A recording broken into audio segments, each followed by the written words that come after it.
Welcome to the Scale Model Podcast. In this podcast, we aim to entertain, inform, and promote the hobby of scale model kit building with interviews, reviews, and news about the hobby. The Scale Model Podcast is currently recorded bi-weekly and is available where your favorite podcasts are found, including iTunes, Google Play, and Stitcher, as well as our website at www.scalemodelpodcast.com. Let us know if you have any comments or suggestions at scalemodelpodcast@gmail.com or at our Facebook page at facebook.com/Scale Model Podcast. We also publish extra video content on our YouTube channel, and we also have a Patreon page at patreon.com/Scale Model Podcast. The money raised will be used to help offset web hosting and other costs. As the podcast grows, we hope to introduce giveaway and other bonuses to our Patreon supporters as a thank you for supporting the Scale Model Podcast. Welcome to episode 37 of the Scale Model Podcast, sponsored by Goodman Models. My name is Stuart Clark, and I'm deep once again into the heavy bowels of Goodman Heavy Industries. The heavy bowels? That sounds rather rude, doesn't it? Wow, that would be rather rude. Not the right image I'm going for, Stuart. That's the right image? You have heavy bowels? It's not the right image. No, it's not the right image. I don't think so. No. More, But anyway, I'm here with Anthony Goodman. You are. How are you, sir? I'm wonderful. How are you this evening, Not Stuart? bad. Happy New Year to you. Yes, Happy New Year to you as well. Yes, and to all the listeners. Yep. Santa was good to you, I assume? Absolutely. Awesome. Santa was good here. Gave us some time off. It was always good. Wonderful. Exactly. So we're just going to get right on to it. Right on into it. Well, we're going to first talk about that part one of our special series Yes. on building a resin 1/100th VF19A Excalibur Valkyrie. Yes, sir. Is now available to the general public. Yes. This was available for about a month exclusively to our Patreon supporters. Yep. And if you two want to be a Patreon supporter, check us out at patreon.com/Scale Model Podcast. So this is part one of probably I would say around 8 or 9 parts. Mm-hmm.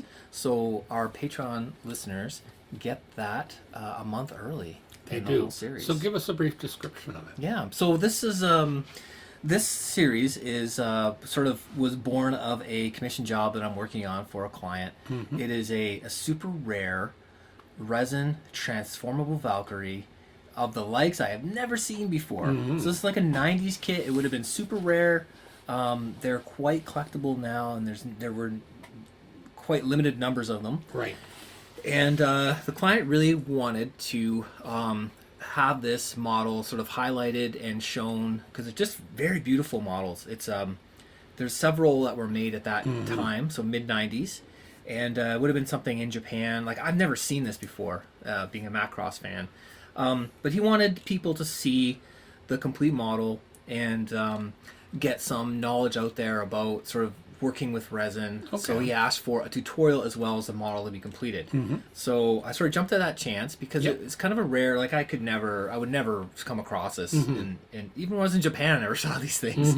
So that gives you an idea of rareness. Yeah. So it is a very delicate, fragile model. It's proven to be quite a challenge. It's 1/100 scale, so if it's kind of really it's an aircraft subject at heart. It is, yes. So that's kind of a small scale to work in for for aircraft, right? If everyone's familiar. But we're going through. We're doing a part every month or so, and we're talking about a lot of basics of working with resin.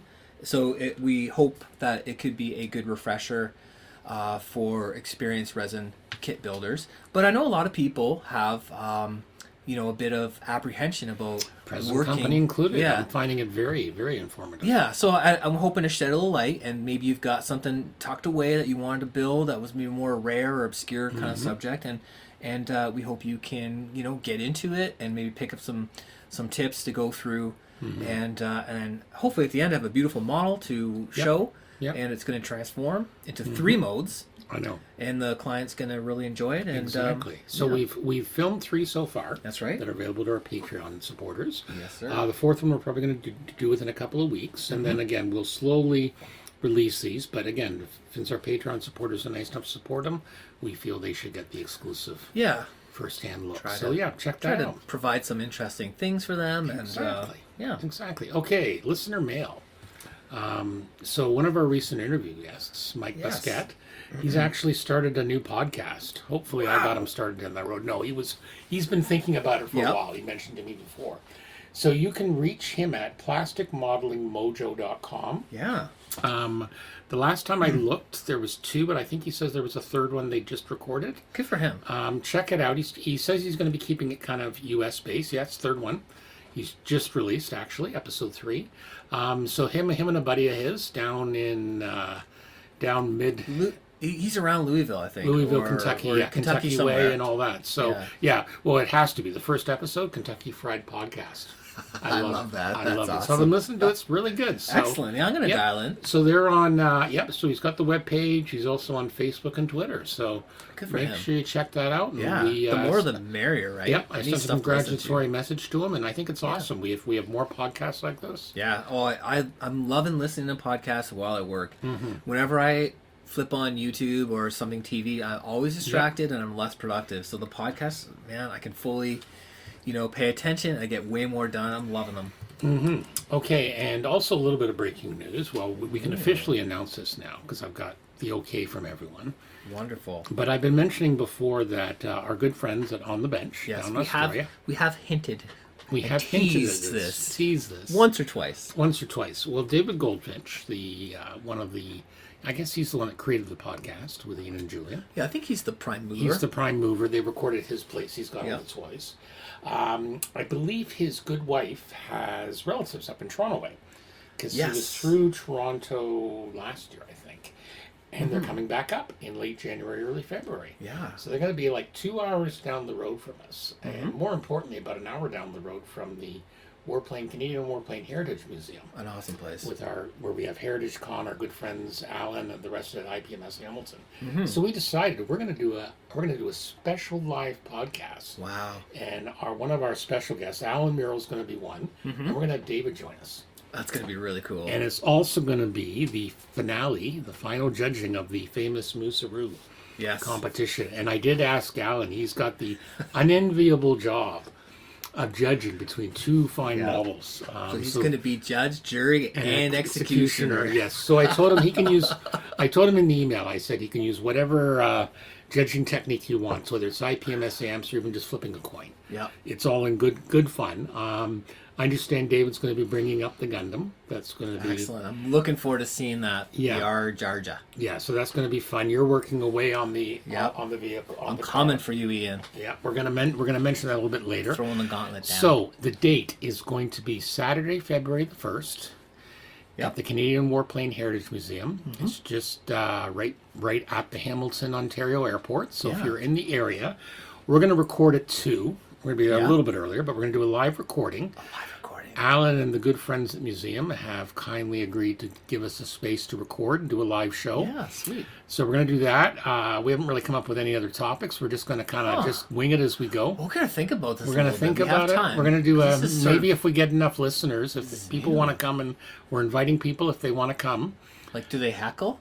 Well, Do no they throw heckling, things? please. Well, we are going to search people at the door for rotten We vegetables. need that. We need the chicken wire, like from Yeah. Blues Brothers. Blues Brothers? No, Right? I don't think we'll have Where to they worry about that. They throw No, I that don't think we'll have to worry about that. We will try and get. Hopefully, we can have a live Q&A.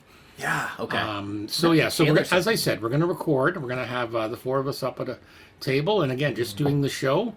Again, we've given Alan the unenviable task, which he's agreed to, of He's judging. in now. And so we're gonna finally meet David face to face and do that. And so That's gonna be it should great. be a good time. So again, 2:00 Saturday, February the 1st, at the Canadian Warplane Heritage Museum. You should try and come a couple hours early because the museum's fabulous. Yeah. I think the admission's like $16. It's reasonable, and it's an amazing. If you've never been there, Oh, so it's they'll worth have checking out. anyone who pops by is going to have access to the full Oh, yeah. museum, right? Yeah. So it's actually a really cool place to be, Yeah, there might be complete strangers about the podcast. right? coming And the in. jewel of the museum. The jewel of the museum, of course, is the Lancaster, Yes. one of only 2 flying in the world. Yeah. Now, this time of year, they're all under service, so it might be missing an engine or 2, but that's kind of cool too. It's kind of neat to see it Bring your when they're camera, servicing yeah. it and it's Exactly, open. exactly. Yeah, it could be a model builder's dream, really. Yeah. Because sometimes you don't get that access, Yeah, like so that it's view. it is an absolutely amazing museum. So do take the time to come early if you Mm-hmm. Yeah. can. It's worth the trip if you're in the area. They've got an awful lot of other things too. Right now, they're also featuring. It's a VR exhibition to do with Anne Frank's house. Oh, yeah. yeah, stuff like that. I could try They've got that. some virtual reality experiences, stuff like that. So, yeah, pretty amazing place. We always enjoy going every year. IPMS Hamilton, who are fortunate enough to get to meet there every month, that club. Yeah, that's a pretty cool venue. Yep. So they're going to be, we have their Heritage Con show there every year, which we love going to. Yeah. We've been there live Yeah. before. Awesome. So absolutely amazing. So yeah, we will talk about this a few more. I think we got one more show or two. It's coming up quick.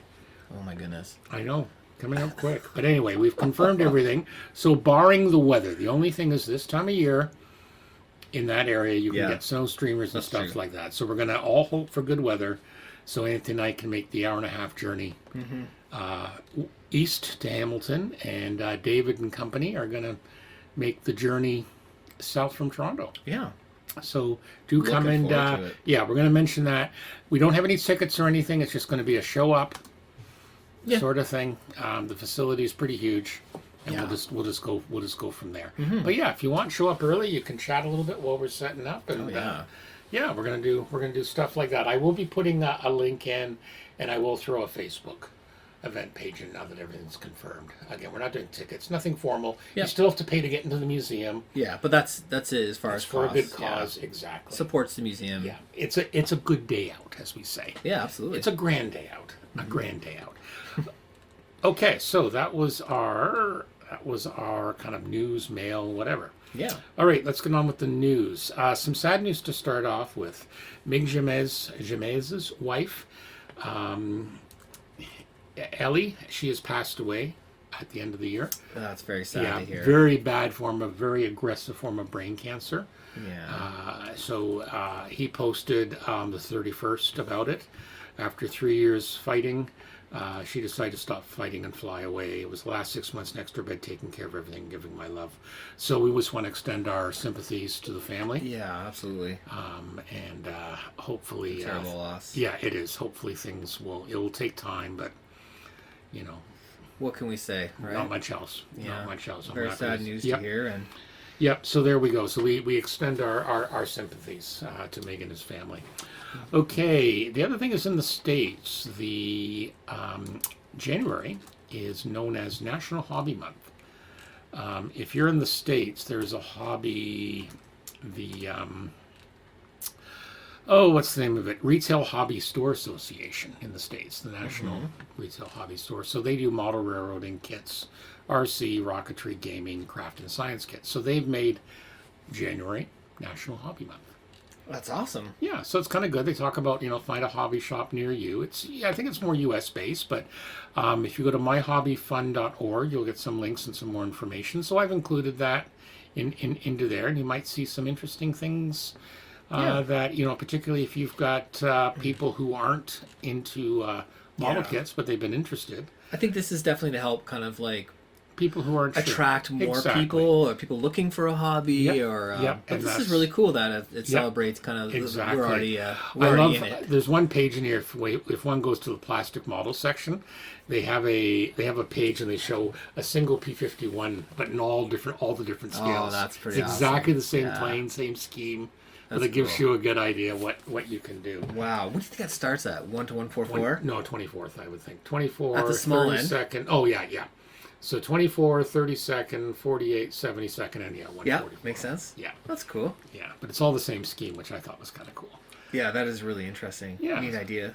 Yeah, so good for them. We always encourage that because, again, we do have a nice industry focus. Okay, our good friends at Arma Hobbies. I love Arma Hobbies. It's a little company out of Poland, Yeah. and they kind of exploded on the scenes. Have you built something from Arma yet? I haven't because they're just coming out with 72nd scale World War II Okay. so far. Okay. And but I'm just your eyes on them. my eyes on them I like because it. I've heard very good things about their Hurricane that came out. Yep. In 72nd, we had a couple of our members of our local club. You can get it here now in our area. Yep. I've heard very good things about them. If they ever came out with a 148th Hurricane, I'd be all over it. That would Like be your whatever. entryway. Cool. Yeah. But some very cool stuff. So they did a blog post talking about what they're going to be coming out with. Their first project for 2020, they're going to be doing some stuff on the FM2 Wildcat. So they're going to have an Expert set. expert set. That includes the photo etch and all the goodies.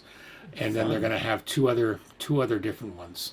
So, and this is very similar to what they did with the Hurricane. In fact, one of the things they were saying is they've tried to keep things to a single sprue, and it means, therefore, if they want to do a different mark of a Hurricane or something, they had to do a different sprue. So, but they're gonna look at the multi-mold format later on, but they're still a very small company. So that's pretty awesome. There's also going to be another one coming soon in May to June of 2020. So anyway, I just thought I'd point that out.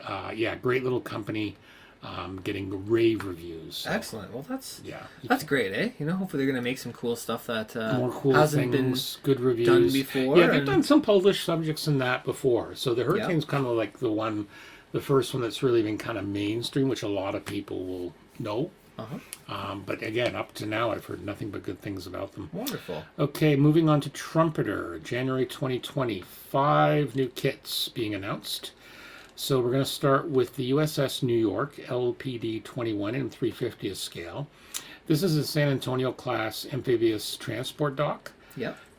So what this is basically like designed for amphibious landings and that. So it's got a big helicopter facility for helicopters or Osprey or whatnot. Plus it's got the back end with the dock where they have the hovercraft and the landing craft. So very nice. A lot of navies do this sort of thing now. So this again fairly good size, 1/350th. That'll be an interesting model. Lots of sprues, single piece hull. Lots of good interior, or not interior, like aircraft features. You get quite a few aircraft, helicopters. A couple of frets. It's pretty long, too. It's 59 centimeters. Wow. Yeah, 760 parts. It's a beefy kit. Yeah, 760 parts. Yeah, metal chain photo etch, 29 sprues. I don't think it quite qualifies as a Monstro, but new category, it's up there. Beefy. It's a beefy. I like that. One piece part, hull. Detailed flight deck, hangar deck, well deck, U.S. Marines assault vehicles, like I said, helicopters, etc. So yeah, that looks pretty nice for those people. Now here's another one, and I've seen these kind of things before from Japanese manufacturers that do buildings. So this is a Beijing Shoyun. I'm probably killing that. It's a courtyard house, basically. It's 1/100 scale. It's a traditional building in China. So it's basically... SI means east, west, south, and north, the 4 directions, and the he refers to the houses that were distributed like it's almost like the letter H, but it's more of a square. Yeah. Which embodies the traditional value and ethics of Chinese families. It's been around for over 800 years in one form or another. That's really neat. So yeah, it's a very nice looking kit. Now again, I don't know if 100 is a standard size for this sort of thing. I have noticed, certainly kind of in the Japanese market, that you get these type of buildings either certainly for rail fan, like railroading, right? Like, so you'd get a lot of N scale. But that's like 1 to 150. 50 or whatever. Yeah, this 1 is to 1 50, to 100. right? But, and like you get Gundam and science fiction coming out in 1/100, but this probably is not meant to sort of coincide with that. No. But they also, I often see like buildings, like cultural buildings from Japan done up as model kits. Well, like I've seen castles, some of the famous temples. And just castles, done as out of Japan. So. Yeah, they just seem to be a very they're more open in terms of like the interest range. Yeah, it's not just like like, the hey, architecture. I like and I tanks. know I there's only a lot build of people. tanks. How many times do you see like an architectural model of a favorite building you want? Wouldn't that be cool to have? Yeah, and I bet you they're out there. Oh, they probably are. Right? Like I'm sure. I who was it? Our good friend Paul Weber from Flexifile and Alpha Abrasives. He was showing me a cool model kit. What was it? It was very unique. I want to say it was a Statue of Liberty. Okay. Yep. Yeah, that's. And I've never seen something like that, Yeah. and that was like a Western release. Yeah. I don't know who made it, but Interesting. And but so I think there's a sort of a weird fringe market of this kind of different stuff, and and definitely in the Asian market, they like that kind of stuff, right? Right. So this is 336 millimeters in length, 196 in width, 12 sprues and a base, 200 parts. The decals are quite cool. If you don't want to paint all the details, they've given you an awful lot of decals you can do. So that's kind of cool as well. Okay, moving on. I think we can call this one a Monstro. This next one. This is the RMS Titanic in 1/200th scale. So this is a big kit. This is the one with the LEDs. That's cool. So we all know about the Titanic, and this thing's going to be absolutely huge. So was that Pearl Harbor, right? no. A little bit before that. Pre-World War One, my boy. This is the one that sunk the Bismarck. No. Keep going This is the early. first nuclear-powered. No. I'm Aircraft going to stop carrier. you now, okay? So anyway, check out the size of this puppy. 134 centimeters. That's over like 4 feet long. Wow, that's That's big. all right. 144. That's King Monstro. Yeah, 14 centimeter, 144 Oh my millimeters goodness. in beam, 1,280 parts, metal anchor chain, and photo etch parts. Wow. 19 sprues, hull deck and stands, one-piece hull made from 2-directional slide molds, which So seems to be this the is way. somebody's like 5-year passion This is project someone- where this they is- don't build any other Well, model. I don't even know if kits. it's that, but it's like we see other people build the larger aircraft carriers. Like, we look at, Yeah. you know, But, like, there's some- 350 scale aircraft the carriers. time are- investment. Yeah, the is 200 scale, like there is some impressive. stuff out there. Like Yeah. we've seen Trumpeter. What is it? They have one of the World War II aircraft carriers, I believe. I think it's the Yorktown that came out in 200, and it's huge. Not the JF. No, this is World War Kennedy? II. This is World War II. One of the but again, similar thing. It's a Yeah. very big kit, and I've seen battleships and all that. So one piece hull, Cool. 7 pieces of photo etch frets. Wow. And as I said, the USB lighting Yeah. components. Doesn't list cool. the price. I don't even want to know. At least you get it all in one kit. You're not searching for aftermarket sets, right? You know what? While we're here, let me just have a pop look for over. Let me curiosity. just pop over to HobbyLink Japan. Okay. 1/200th Titanic, because I like Scott's site at that because nope, nothing yet.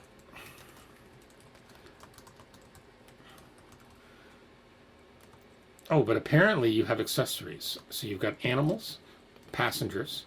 This is going to be one you're probably going to spend more on the aftermarket than on the actual. Well, it's not the thing with the ships. Oh, it is. It is. The ship's just And one I'm part. really relating our good buddy Ian Yes. from On the Bench talking about his shipbuilding His experience. carrier, where he yes. was Yes. constantly, or he felt like he needed to get those sets to really kind of make the kit the way he wanted. Well, especially things like the aircraft carriers, but again, Yeah. we even see that with Well, the railings, people, AA guns, and antennas, and all that stuff. so like there's one here, 38 figures of animals, like What's dogs this? and birds, 1/200th, because there is a set. Who else makes What one? size? What scale I meant? 1/200th. Yeah. It's designed for the trumpeter kit. Seagulls, and dogs, and little birds. So you can put Oh, little, because they're the people. yeah. So standing Right? woman, Like sitting passengers. woman, dogs, 4 types times 2. Seagulls, three types times 6. Flying seagulls, 3 types times 3. That's actually really cool. Well, again, Flying for birds? someone who's going to, as you Yeah. say, it's if you're going to do something in that size, then why not? But yeah, this is going to be big bucks. But again, for people who are fans of it, why not, right? Yeah, they've also got one of crews and passengers as aftermarket. I'm just looking here, seeing what else. Nope, nothing else right now. But anyway, you get the idea. Okay, where were we? We were so we're talking about that. So now moving on. The Avro Vulcan, they've got a 1/144th one they've released. So this is the 1/144th of the jet. I know everyone's talking about the Airfix one. I was 72nd. confused You were. originally. You were. So I set you straight. You did. This is still a big thing in 1/144th. Yeah, it's probably a decent project, Yeah, right? yeah. There's 3 sprues. It's a fairly sizable model. 222 centimeters in length, 23 in width. 4 sprues, 60 parts. So yeah, that, again, that's the kind of thing that would actually fit. If I was going to build one, I'd probably get that because it would actually fit on the bench. Next up, we have from the Chinese Navy. It's actually the People's Liberation Army Navy. Their version of that previous assault ship. This is the PLA Navy 071 amphibious transport dock. 1/1/700 scale. This one is. This is the smaller scale, but yeah, this also carries hovercraft and helicopters to allow amphibious assaults. It's equipped with a 76 millimeter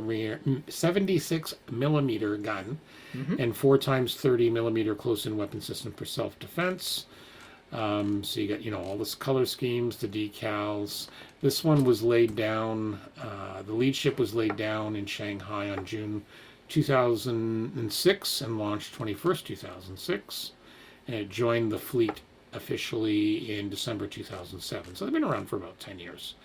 300 millimeters in length, 40 millimeters in beam, 140, a little bit of photo etched. It should be released now. It should be available now. Mm-hmm. They said late 2019. Cool. And that's all the stuff from Trumpeter. Excellent. Okay, moving on to Tamiya.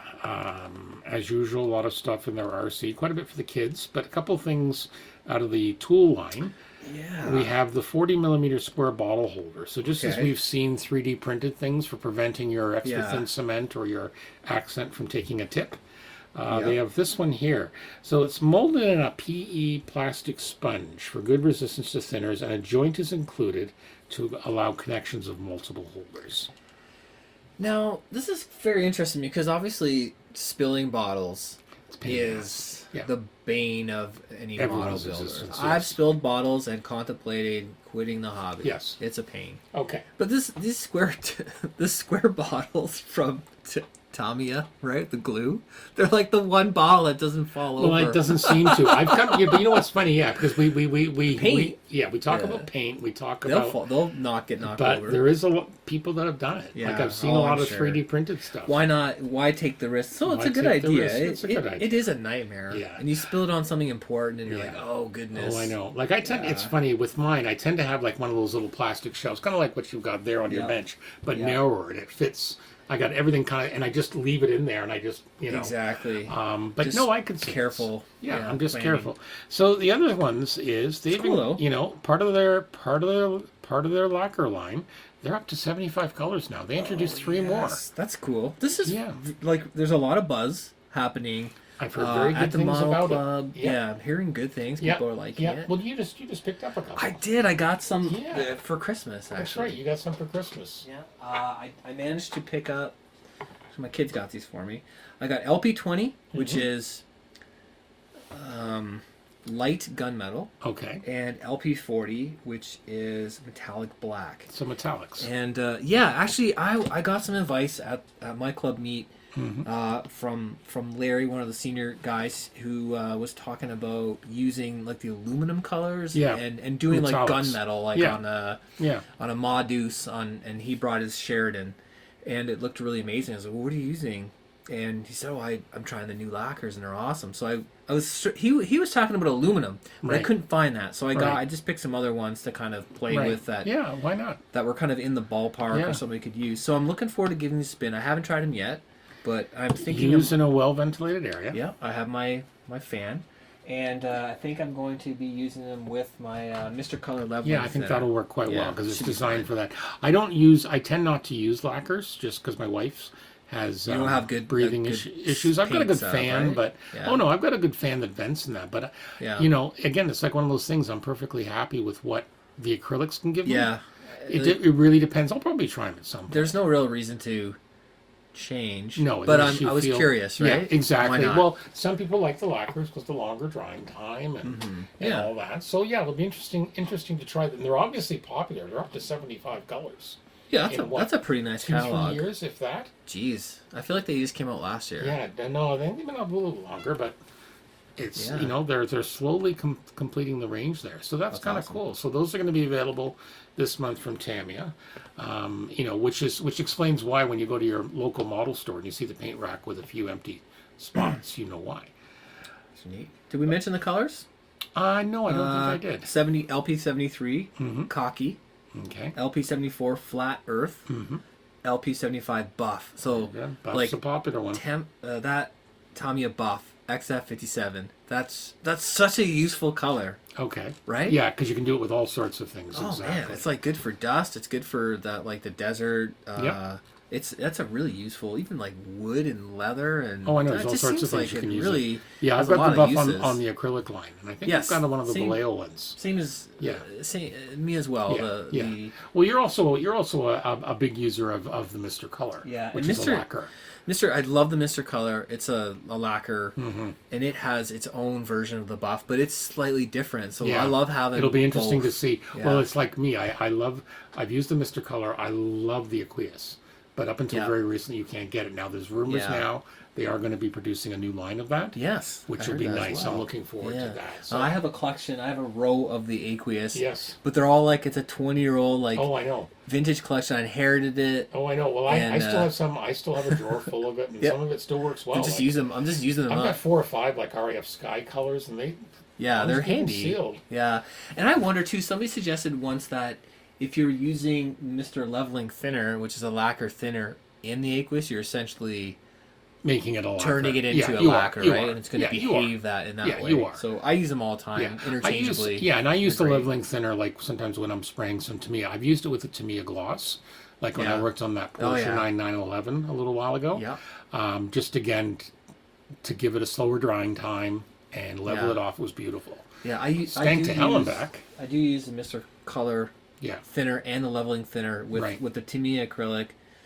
the Mr. Hobby aqueous color, and my Gunzy Mm-hmm. Yeah, lacquer exactly, ones. yeah. And Yeah, that's most basically of the the paints I time, have. most of the time when I'm painting, particularly when I'm painting flat, I'll just use Tamiya's own acrylic thinner. Yeah, It works fine. I have for some me. of that too, and I have no problem with it's it. whatever works for you. Yeah. I know it's funny.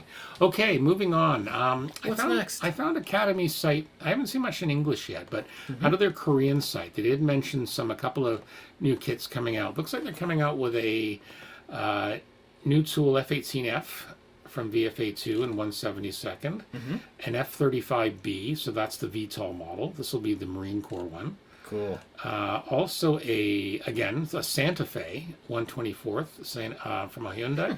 So that falls into the out in the Passenger. Far East. People seem to like building regular cars Passenger car. Yeah. I think it's really cool. because we see it in Japan all the time. Somebody pointed out to me, I was having a conversation with somebody, I can't recall who it was, but they're talking about how sometimes the modeling subjects you pick are the things that were familiar to you, right? Yep. And I think the that's car maybe you a good drove. example, Maybe it was yeah. us we were Yeah. talking about it. Yeah, Could be. maybe. But that's kind of cool because you know Yeah. what? I do like the Santa Fe as a vehicle. The new model looks very nice. Sure, it's a sharp looking car. Yeah, they've got a 1/35th scale Sturm Panzer, so it looks like a The Brummbär? tank with a bloody great mortar on it. Yeah, I think it was a mortar. Something that size, yeah. mobile mortar. More like a mortar. The Russian Air Force Tupolev 160 Blackjack. That's their strategic version of the B1.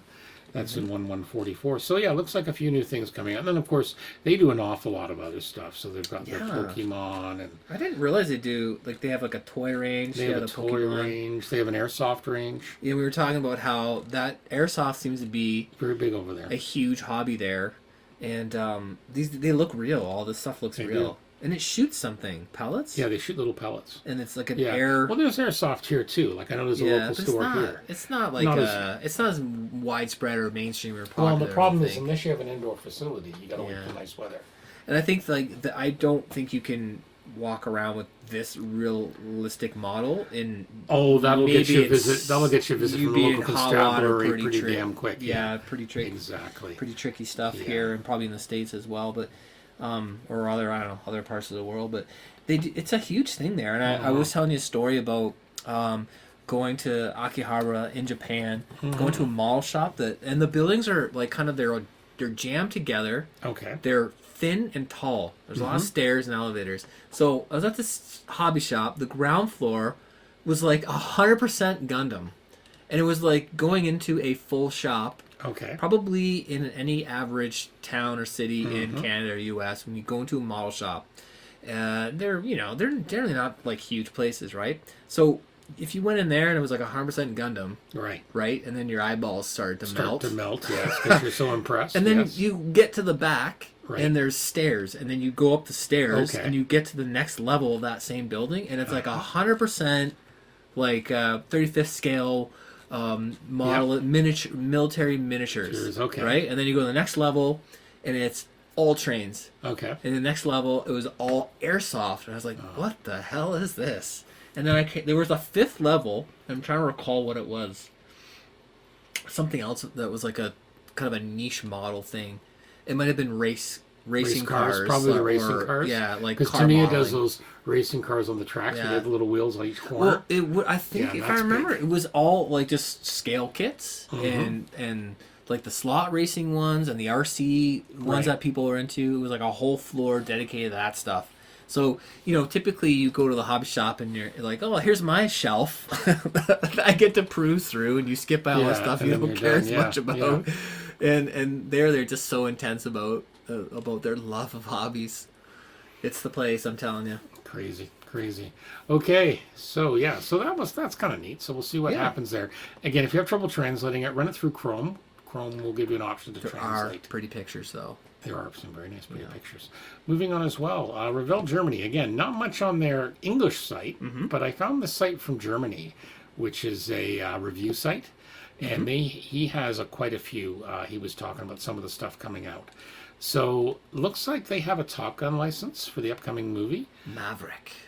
So this is the easy click systems. This is designed for kids. Yeah. These the first two, the F-18. Now, looking at these, I have a feeling these are just kind of placeholders, box art. Yeah, these aren't the official. Yeah.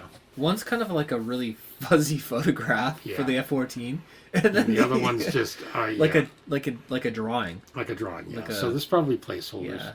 Yeah. Next up is similar to what Airfix does with their dogfight doubles. This Yeah. is the combat set. So this is the 262 and the P51. This is a reintroduction coming in May. In June, they're going to come out. Repops. Yeah, that one's a repop. It actually says that reintroduction. Right. This one as well, an F-16. Doesn't say the scale, sadly, but it looks like a nice little tiger meat decal scheme. yeah. So in June 2020, they've got an 80th anniversary Battle of Britain gift set. Again, a reintroduction. Yeah. They probably did that for the 75th. Some more combat sets. So you've got the Spitfire and the ME-109. Yeah, we talked about the Super Hornet and the Top Gun.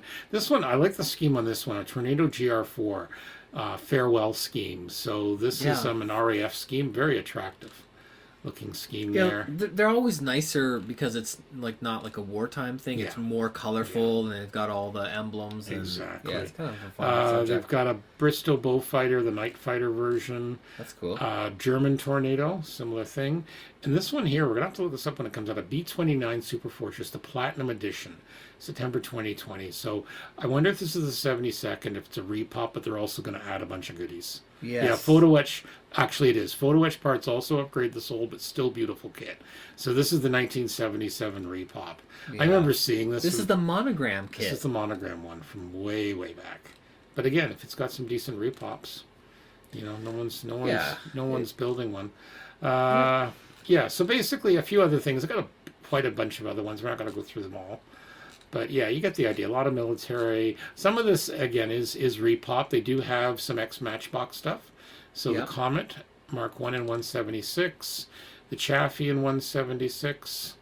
I love this. Two very old acquaintances from our childhood days at a price well below €10. The nostalgia factor will hopefully ensure corresponding sales figures and even, quote, bloody beginners, end quote, will have no problems. Yeah, you know what? Because, yeah, a lot of us grew up on those. Sure. There is some... Now, the website here mentions the following are referred to as new tool, but all 5 were recently released by a Hong Kong company called Tox, T-O-X-S-O, were announced there. So we're more than certain these new tools is about taking over the molds. So there's a Sturm Panzer, a Martyr, a Scud B launcher, a Paladin. So yeah, so who knows? Huh. But apparently they are newer molds. It may not be from them. And then yeah, just a bunch more reintroductions. So quite a bit coming out from them as well. So anyway, that is from Very Revell, interesting. Germany. I'm sure we'll Yeah. hear more as we move ahead. ICM always has kind of cool things. Yeah. A lot of the armored cars. So they've announced a couple of things. They've got an Anzac Desert Patrol armored car. Well, it's based on a Model T. 135th scale. They've got a BF 109 and 148th with an F4 with German ground personnel, and a Roman Centurion, the first century, 100% new mold. Kit's in Hail process. Caesar. And then the other one that I know some people were talking about is the Chernobyl Radiation Monitoring Station. So it's a truck, 5 figures, and a diorama base. So, it's maybe by the border of the checkpoint. They're seeing how the radiation's doing. I don't see, none of the figures have 2 heads, so it's probably a good sign. Too soon? Yeah. And then we also Probably. have from 1886 the Benz patent motor wagon. Yeah.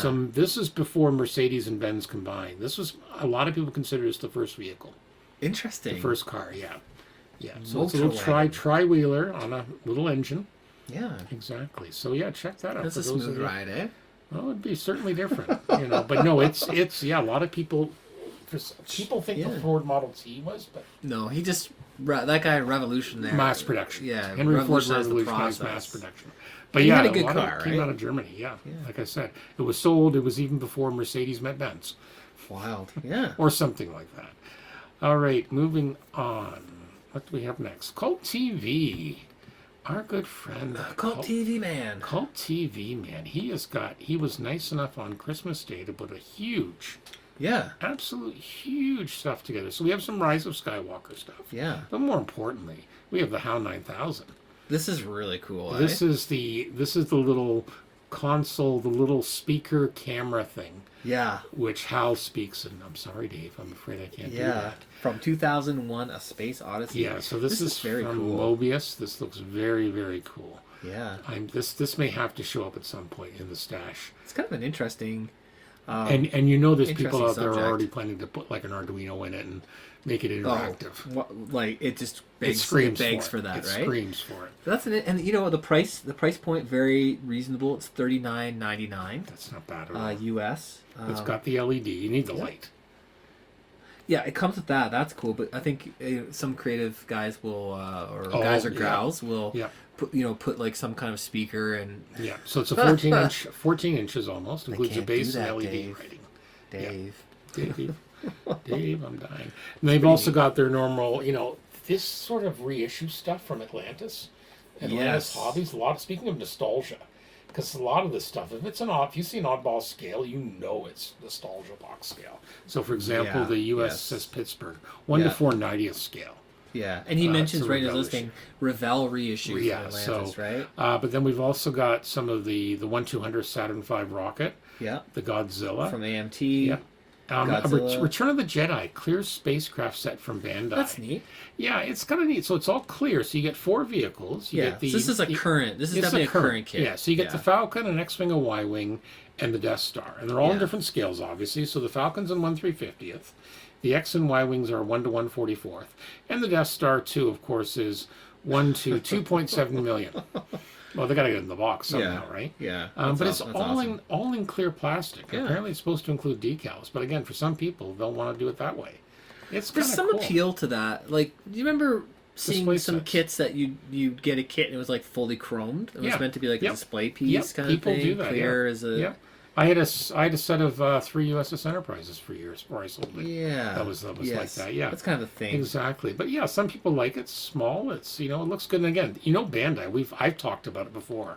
I'm it's just gonna blown be away by their quality Very well and the engineered. mold quality. And the price is again very reasonable. It's $27.95 US from There you go. CultTVman.com.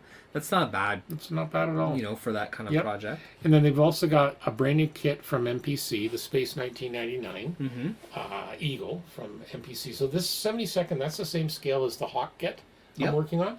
This is the standard transporter. This is the one that was in almost every episode. of Oh, yeah. Space 1999. Plus, you can get some aftermarket. You can actually get metal engine bells as well. They were also releasing a pre-assembled display model, 22 inches. So that's an even bigger scale. Wow. For those who don't want to bother doing that. And then we've got, of course, some other stuff from Ed Roth. Again, Revell reissues. How about the Ed Roth Angel Fink? He was a monster figure, originally reissued by Revell in 1964. New reissue using the original molds. Wow. So that's going That's to a be real nostalgia throwback, eh? stuff. Oh yeah, but they're apparently. Well, remember when we were talking? People to love them? that stuff. Remember when we were talking to him from Cult TV? He says their people are just they love it. They love that stuff. Yeah, I very think that's interesting. cool. So just so you know, the pre-assembled display model, 22 inches, $300. Yeah, that's kind of like a thing unto itself, right? Yeah. Like Sideshow It's a separate, collectibles yeah, and it's a separate. Star Wars figures and all these statues Yeah, of things. exactly. So it's a separate thing. Yeah, So pretty yeah, wild. all sorts of cool things. So yeah, check that out at culttvman.com. Yeah, lots of stuff coming up. Okay, the other big news was Airfix today released their Airfix 2020 range. This is like a big thing that Airfix does every year now. Yeah. There was a few potential leaks, no big surprises, but a lot of cool things. So Yeah. so what I did was it was tough to nail it down. The one thing I don't like about Airfix is they put it all in the catalog, but it's tough to sort out Yes. what's new, what's not. So with some people online in that, I managed to kind of get some of the highlights. So there's a new tool, Bristow Beaufort, in 1/72nd scale. Very cool. Now you may have not heard of that. That was actually built by the same. That's the precursor to the Bristow Beaufighter. Yes. So if you imagine the bomber version, they made some improvements and then created the Beaufighter. So this was designed to drop torpedoes and was actually used very successfully by the Australians in the Second World War. Very the Beaufort. interesting. I don't recall seeing a decent Beaufort in forever. I've never even heard of that. Yeah, you had. I've heard of the Beaufighter. Yeah, That's a very exactly. loved They design. built a lot more of those. Again, the Beaufort was like really late 30s. It was just, just at that point where it wasn't quite obsolete yet, and they used them all through the war. Yes. But just for certain things they did very well, like torpedo. Yeah. The Australians used them to great effect to disrupt Japanese shipping and stuff like that. Right. Yeah. Also, cool. they have a new tool, Spitfire Mark 5C in 1/72nd scale. This one I think I'll be interested in. The Canadair Sabre F4 and 1/48th. So this is the F-86 basically built under license by Canadair. That's cool. That was used by the RCAF. I don't know. That's awesome. Yep, and then they've also got a Top Gun license. So they've got quite a few there. So basically, there's not a lot, again, like we were saying with Revell, not a lot of news yet, and we're suspecting the box art may be just placeholders. Yes. Because some of the box art did not look that good, particularly the Yeah. Skyhawk and the Tomcat. These all look super cheesy. Yeah. Like, they're just... So we're suspecting the Can't be F-18 Hornet and the Mustang. They're fairly new molds because they both released new molds. Yeah. Airfixes fairly recently, but the older stuff, the Tomcat, the F5, and the Skyhawk, are probably much older kits. But look at this Top Gun Mavericks P-51D Mustang. Yeah, but that's a newer mold. It's That's what I'm saying. It's Airfix was released in a fairly new mold of Yeah. the P-51D, but like the F-14, there's been very many iterations, but that's been around since like 75, 76. absolutely And it hasn't tons. been updated. Yeah, I had Yeah. 3 of them when I was a kid years ago, Yeah. years and years ago. So again, we're going to see what happens. Of course, they talked about the new tool about Vulcan in 1/72nd. That was Yeah. already released at Telford. And then they've got a bunch of really neat little in aircraft reboxes. So the 148 Blenheim. They've got some cool little racing aircraft schemes for the newer 148 Spitfire. They're reissuing the Gloucester Javelin, the Battle of Britain Memorial Flight with the 2020 schemes, and the 72nd scale Lancaster again. So the Battle of Britain Memorial Flight that's the RAF's flight where they've kept a bunch of stuff of fighters that fought in the Battle of Britain, Yes. and the only other flying Lancaster in addition to ours in Hamilton. Yeah. So what they've done is they've issued this scheme, like it does the air show circuit every year, all these planes. Yes. So they've reissued, and they'll change the schemes from time to time. Yeah. So this has been reissued with the new schemes. They're reissuing the dogfight doubles, as we were mentioning before, the Zero Wildcat Mustang 262. And they say perhaps the most interesting, the Skyhawk and the MiG-17. What's interesting about that is the Skyhawk's a very old mold. They just they just did a whole new molding of the MiG-17. So it'll be interesting to see what they do there. Yeah. Some reboxes of rally cars, some quick kits. Now, the other interesting part is on their armor side, on their 135th armor. This is interesting. They issued a bunch. They reissued a bunch of Academy repops last year. Yes. Quite a few. Well, they're doing 2 different versions of the Cromwell, and the other one's called Yeah. another name. I don't remember the name, but it's the Mark IV and the Mark VI. These are Airfix's own tooling. So new tool Yeah. from Airfix. I don't know if there's a Cromwell. Oh, there are, but I'm just Yeah. saying this is going to be a new tool current- from. It's not They a look good. repop from Academy. They're also going to do a new tool, 172nd Firefly and Tiger. So those are new tools as well. So obviously, not? well, I'm thinking obviously, they've been pleased about. I'm assuming the sales based on the other 135th subjects. maybe going in that direction. I keep trying to get Airfix. I know David at On the Bench, he talks about it too. Airfix, they're a hard company to get a hold of. I keep trying to get a hold of them for an interview, and David's having the similar thing. We'd love to get them on our shows, one of our shows. I have talked to somebody from there. Well, you may have to. Very We may have recently. to turn. We may have to turn Anthony loose again. He As seems of to have today, good I luck. got nothing definitive. All but right, we'll you're gonna. see. You know, you realize you might annoy David if we scoop them. We'll see. I hate it when that happens. So anyway, that's a lot of stuff from. Oh, sorry, was that my outside voice? I'm just kidding, David. Still come to Canada. So yeah, quite a few coming out there. So that's kind of cool. And Oh, hey, you know what? Before we move on, Yeah. this Cromwell. So the images we're looking at look like the CAD renderings. these are the CAD renderings. But yeah. there's a second picture, and it looks like it's got the it. If I'm not mistaken, it looks like it has the not the bush cutter, but the Oh, it might. Yeah. from Normandy. The Oh, it's possible. the yeah. what am I trying to say? The mine clearer or the one to, I don't think to it's- get it's- into the hedgerows. The hedgerow Yeah. cutters that they whipped up, right? Yeah, And they welded might be. on there. They look because it's too high to be a mine roller. It looks like the hedgerow But cutter. these are going to be these are just like literally brand new tools. We don't know much about it yet. Yeah, Oh yeah, I'm just looking at see here that at second scale picture? rates. Yeah, I'm looking at it's the Mark IV. From, new parts. Yeah. So these are going to be, as I say, new parts because they got two different types. I wonder if it's the hedgerow cutter though. Maybe. I don't recall. I mean, I don't we know. I there are know lot of one's a Mark Shermans. IV, one's a Mark VI. That's probably one of our listeners telling us now what it is. Yeah. You know, who knows? Okay, so anyway, so that's some cool stuff coming from Airfix. Okay, That was our good friend Terry Measley. what's Terry having? Hello, Terry. Is he sending you a text? I mentioned this. Yeah, he did. I forgot to turn my phone off before we recorded. Did you tell him we're recording to be quiet? Terry, you're famous. Famous. You're in the podcast. You're in the podcast now, Terry. Terry with the good Send valve. us a picture of your workbench. What you're working on. Yes. Okay, moving back over to across the He other has a pond. beautiful Hawker Hurricane on Does the he? go, I believe. Yeah, Yeah. I'll have to check that out. Terry, Think. send us a picture. Or was it a P40 Warhawk? Oh, I forget. All right, Terry, send us a picture. Well, no, Ray, our buddy Ray Davis down in Australia, he's building a P40. Oh, I may He's be got that mixing them Warhawk. up It because might they're, be. he was doing. He's got a very nice Warhawk he's working on. Oh, maybe Terry's working on the Hawker Hurricane. All right. Beautiful work from Terry, both gentlemen. Ray's been sending us pictures. He's been good. Yeah. Terry, we haven't Terry, seen pictures from him. Terry actually posts very well, I and I, know he follow does. him. I'm just winding him and up. he does really good. He's an excellent photographer, He is. and as well as an excellent model builder. And he posts his work up, and I always have to take a look at it. Awesome.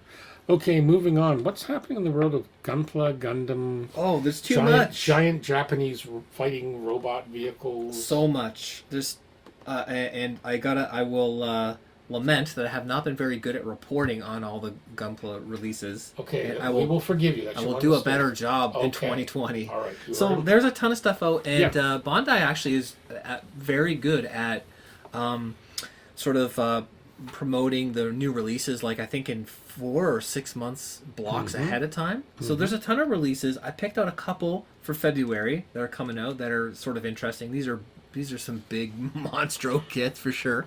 So there is a line called Perfect Grade. Okay. Perfect Grade is 1 to 60th scale.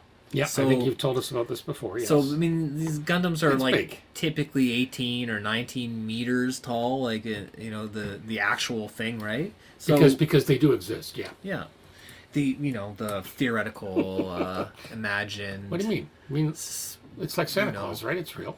Yeah. So these are really big kits, and they've been doing them since the very beginning of Gundam models. Okay. They had these they weren't called perfect grades, but they had 1 to 60th scale Mhm. kits, right? So there's 2 coming out. The Perfect Strike Gundam, that is going to be released February 2020. The price is, I only have it in yen, it's I just happened. 27,500 yen. Yeah, I happened to look it up at our good friends at HobbyLink. Yeah.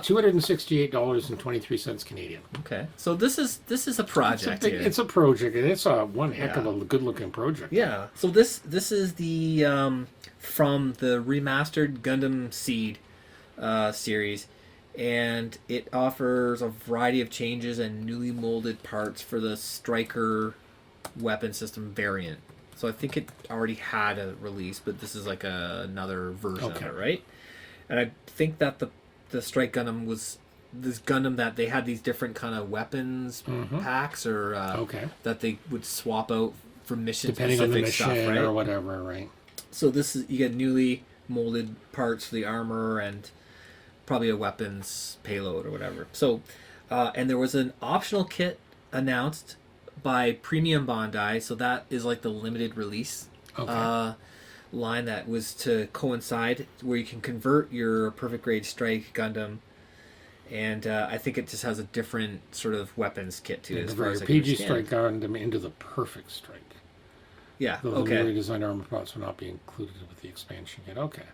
So so that's good. That's Premium Bandai. They say that's coming out in February. February as well, probably to coincide with the actual, the actual mecha, and then you get the little expansion Pack. kit to do Customize it the way you yeah, want. to do the perfect strike version.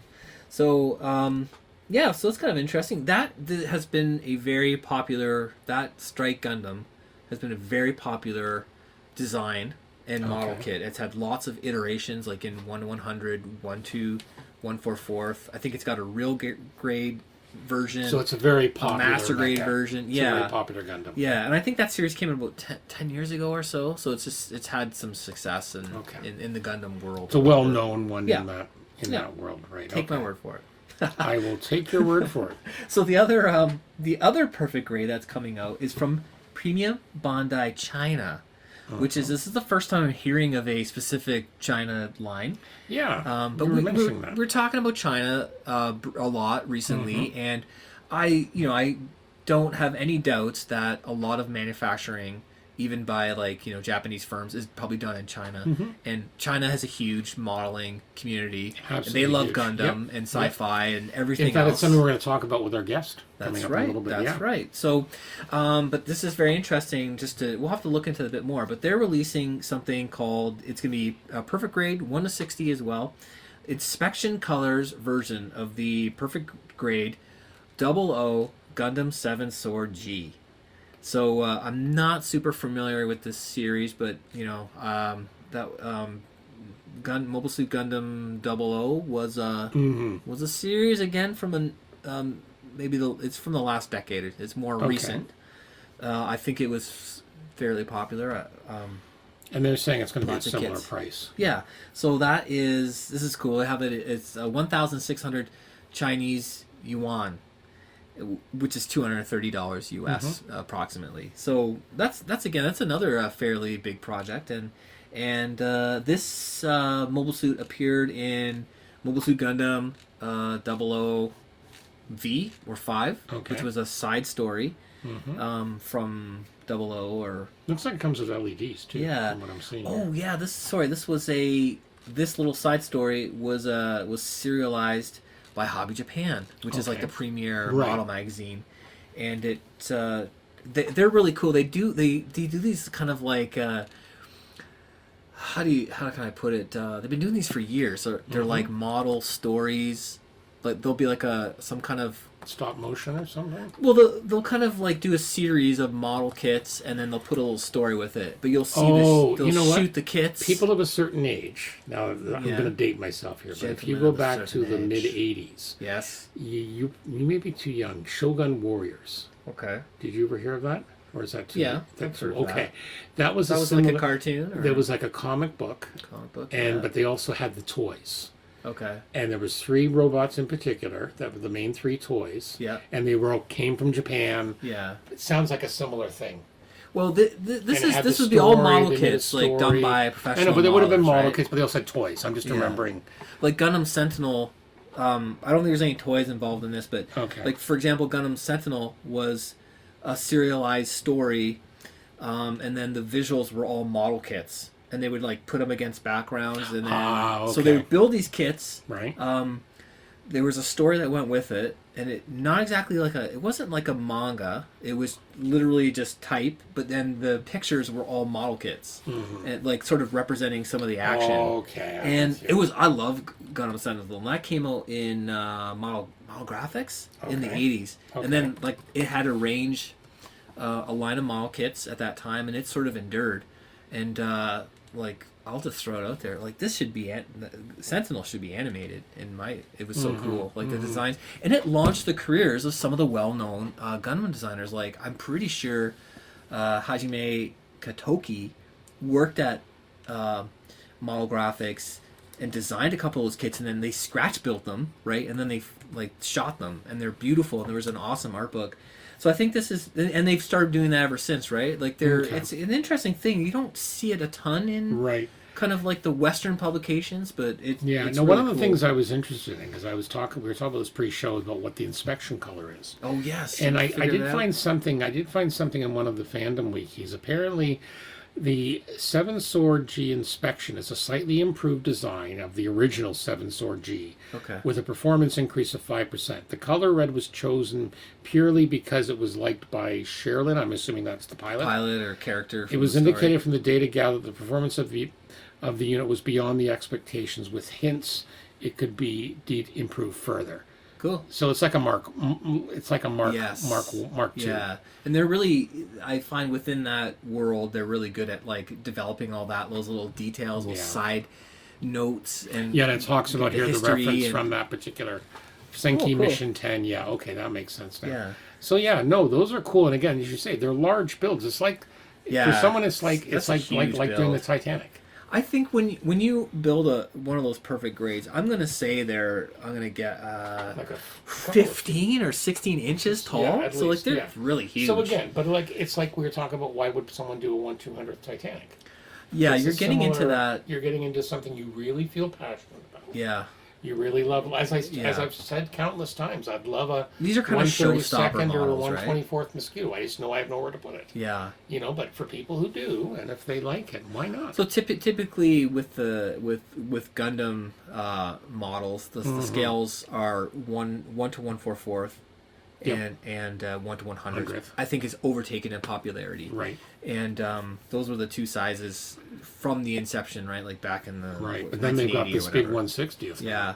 So I mean, there's been some of these peppered throughout, Right. and then they've started doing that perfect grade line. But Okay. these are kind of like the more premium things. I think, right? Because that's a lot of money, like for a kit or something. When you can get a Gundam kit for $25. Yeah. So, But again, for some people, and this is the as I've always said before, they're not just sticking their finger in the air and deciding what to release. They're doing market research. They've got a good idea. Like what's I know sell. that these are probably very we very know how popular huge the subjects, Gundam- right? Yeah, we know how huge the Gundam are. Yeah, People amongst don't realize. Gundam builders or whatever, Yeah, these are it's probably gonna like be real hot. Absolutely huge. Yeah. So no, that's going to Cool. be exciting, and some of those look absolutely badass. Yeah, they do pack a lot of detail because They it's do. large And scale, some of the right? weaponry and Small scale, large scale, large scale, small scale. It's big. backwards. It's big no matter what. It's reciprocal. No, what's the word I'm looking for? Over I there? have no idea. The You smaller lost the number, the bigger the size. something like that. The bigger the Yeah, subject. yeah. Inverse is inverse relationship. Inverse relationship. You're smart. Here we go. He's smart, folks. SMRT. There's your lesson.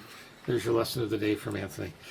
Okay, last but not least with the news. What's hot at Scalemates? What is hot? Well, we got a couple of things there. They've got Rye Fieldmark. We didn't cover it, but they've got a new Challenger 2 model. Yeah, it looks really slick. Yeah, Rye Field Models has one coming out in 1/35th scale. That looks like it's going to be nice. It looks the box art is It just looks really cool, yeah. The Yeah, Zvezda's got a beautiful. new MI-24 Hind people are excited about. Oh yeah. Tamiya's Lockheed Lightning, of course, is still there. Mm-hmm. The dual combo Royal class from Edouard of the P-51. Mm-hmm. We've talked about the radiation monitoring station. A few old standbys, like the big 148 B-17G. First 148 Wow. Fortress in like how many years? Anybody building this thing? Listeners? I've seen a few. I don't know if any of our listeners are, but if you are, send us pictures. Post yeah. pictures. I've seen people starting to build them. I've seen the box, and I could probably get in it and close the box It's back huge. up. Well, maybe. You might have to, You fold me up. just wait for the 1/32 scale Lancaster from Wingnet.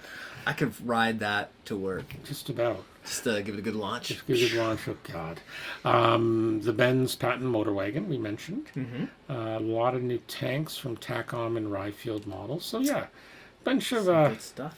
bunch of different stuff. So yeah, all sorts of goodies. A couple The ones from the Bristol Airfix line. Beaufort Mark 1 made it on there. Oh yeah, no, that one a lot of. Yeah. If you're a British World War II You gotta have RAF modeler, yeah, that generated a ton of excitement. it. Yeah, that's cool. The only thing that will generate more excitement if Airfix was crazy enough to come out with a 1/48 scale Vulcan, because you'd have so many people going. Over Really? it. Oh yeah, even though most of it would people end want up in that? stashes. I know, Yeah. but it's like 148 Vulcan. that'd be huge. It's like a 1/32 scale link. No, like let's think Bigger about than a it for boomerang. second. We could have a conversation about how many of these giant kits that like Hong Kong and Wingnut sell. Yeah. What's the percentage of you think actually get built Oh, that's within an the first interesting 5 years? question. It would be a very. Let's not interesting think question. that's sad talk. It is. I'm just saying. A poor model never reached its full I know it potential. sits in the stash. I'm just saying. Yeah, no, that Now, is a good I question. shouldn't say that because Yeah. I've got a Tamiya F14A, the new issue when it came out 3 years Yeah. ago, and it's still quietly collecting dust in But my do stash. we want them so big, like as the consumers? There's demand. Do we want them so big that like there's too much work to be done? I know, but look at we've already seen what a 48 Philosophical. scale B52, a 48 Yeah. scale B36. Lancaster. Yeah, there's demands for these monster kits. Is that what we want? Maybe not huge Interesting. numbers, but there seems to be demand. You know what I've noticed, and this is something a sentiment you've definitely mentioned, that it's just getting harder to see. The small stuff, yeah. And Now you've got to match that with, do you have the storage space? That's one of the reasons I haven't built the F14 yet. Yeah. Some of the bigger 48. There are solutions to that there are. issue. There are, but like for example, I've got a 48 scale A10, an F4, an F15, F16, F14, and I haven't really built any yet. I might build the Skyhawk soon because it's small. Beautiful. That's an awesome. But point. and I've got a ton of 148 scale World War II set. But even them, they take up space. Yeah. And it's not like I live in a. But you could build them and box them, kind of like what I'm doing right now. And Yeah, then they're there's ready to different- go to a there's show different or things, a but it's club. still space. It's Yeah. still space, and this is what some people realize. They, it takes up a lot of space. For me, it's more about like, can I see it? And then secondly, can anyone see all the work I put into it? And I'm Exactly. starting to wonder if 1 to 1/4, like a Mecha, which I've built Yeah. a ton of, no one can see anything I've done on Well, it. So they're and walking by them. Well, you know what? And I've talked about this with the 1/72 scale stuff. Yeah. You spend so much time, and people, and some of our guests have talked about it. We talk about build it as if you're looking at it from 3 feet away. We spend Yeah. so much time with the cockpit, for example. And then you what can't percentage see of the total model is the cockpit? Like an area. But right? it is the focal point, right? Well, Maybe yes not and no, like but in, like in from 3 feet pure away, you don't quantitative see it. Yeah, surface but area. Do you like? I've seen so many people. They'll spend hours and days and months on the cockpit, and then they rush through the rest. Well, that's no good. I know, and that's what Yeah. There is some people. What You bring they've up done some is good particularly points. with the 72nd scale World War II stuff, Mm-hmm. because it's a small enough scale. They'll paint the cockpit black Yeah. and maybe Wow. a little bit, and that's it. Yep. Because they'd rather have. And if you think about it, there's a lot of times when you're at shows, unless you're judging, Yeah. particularly You're those smaller subjects, perhaps if, not if the noticing canopy it. is closed, yeah. I'm more looking at the rest of it. Sure. So it's an interesting. Yeah. Again, it ultimately comes down to how you want to build. Well, I'm starting to wonder about. And like I've got some 72nd scale. I've given up on more or less on the 72nd World War II. I've still got a ton of 72nd scale U.S. Navy jets. I might actually try that on one or two. Just I'm not saying button it totally up. black, but just instead of going You to the don't- insane you need- detail you I need was doing the- before, yeah. just a little bit, or if I can get You need a hint of little bit of color, a little bit Detail. of detail, and that's it. because that's all you can Yeah. perceive. Yeah. You just need to And show I'm happy with an that. idea. It comes of down to something. what you're happy with. Yeah, not replicate. Like I Yeah. remember doing the 72nd scale cockpit on my VF1 Angel Bird and Yeah. like put all this crazy stuff in it, hoses and Yeah. oxygen And then you tanks and seal up the handles, canopy and you can't see a damn thing. seat belts, and Yeah. well, I had it open Okay. like because I did expressly knew I was going to try Okay. and go Okay. the extra Yeah. mile on it, and Yeah. I wasn't going to cover it up. I'd put like heads up screens Mhm, in it and all mhm, this stuff, mhm. but it is hard to see. And I thought, well. And this is now I where wanna this do is that in where some 48 other scale. this is where some other modelers are thinking, like particularly the Yeah. smaller scale. Now in 48, yeah, I'm going to spend a little bit. It's going to more be time. easier. People can see it, right? Well, Those and kind of again, there's some concerns. great things. And this is why I started buying some of the company from Poland, Yahoo, their instrument panels. It was just a Oh single yeah, photo that's etch, awesome. because It's that's ready the to part go. people look at. Yeah. Boom, Yeah. done. You move on. I'm into that. I've done That is that. not cheating. No, I've done that for a few of them, and they work out well. Yeah. But it's an important thing to think about, particularly if you want to get some stuff built. Because again, I found, for example, I've still got this Hasegawa 72nd scale Lancaster, the Dam Busters. I want to finish it. Wait. What scale? 72nd, I 172nd said scale. 176. No, I'm 172nd. hearing something. Yeah, we were about Matchbox. No, Thought I just kidding. gotcha. No, 172nd scale. Yes. But the photo etch has taken so long because again, that cockpit is very visible. Yeah. I bought all the photo etch for that. I don't know what the heck I Right. was thinking. I sold my other copy of that kit with his photo etch to one of our club members. Yes. And he's working on it, but I got burnt out on it. I hear it's ya. still sitting in the box. Yeah. At some point I will finish it. Yep.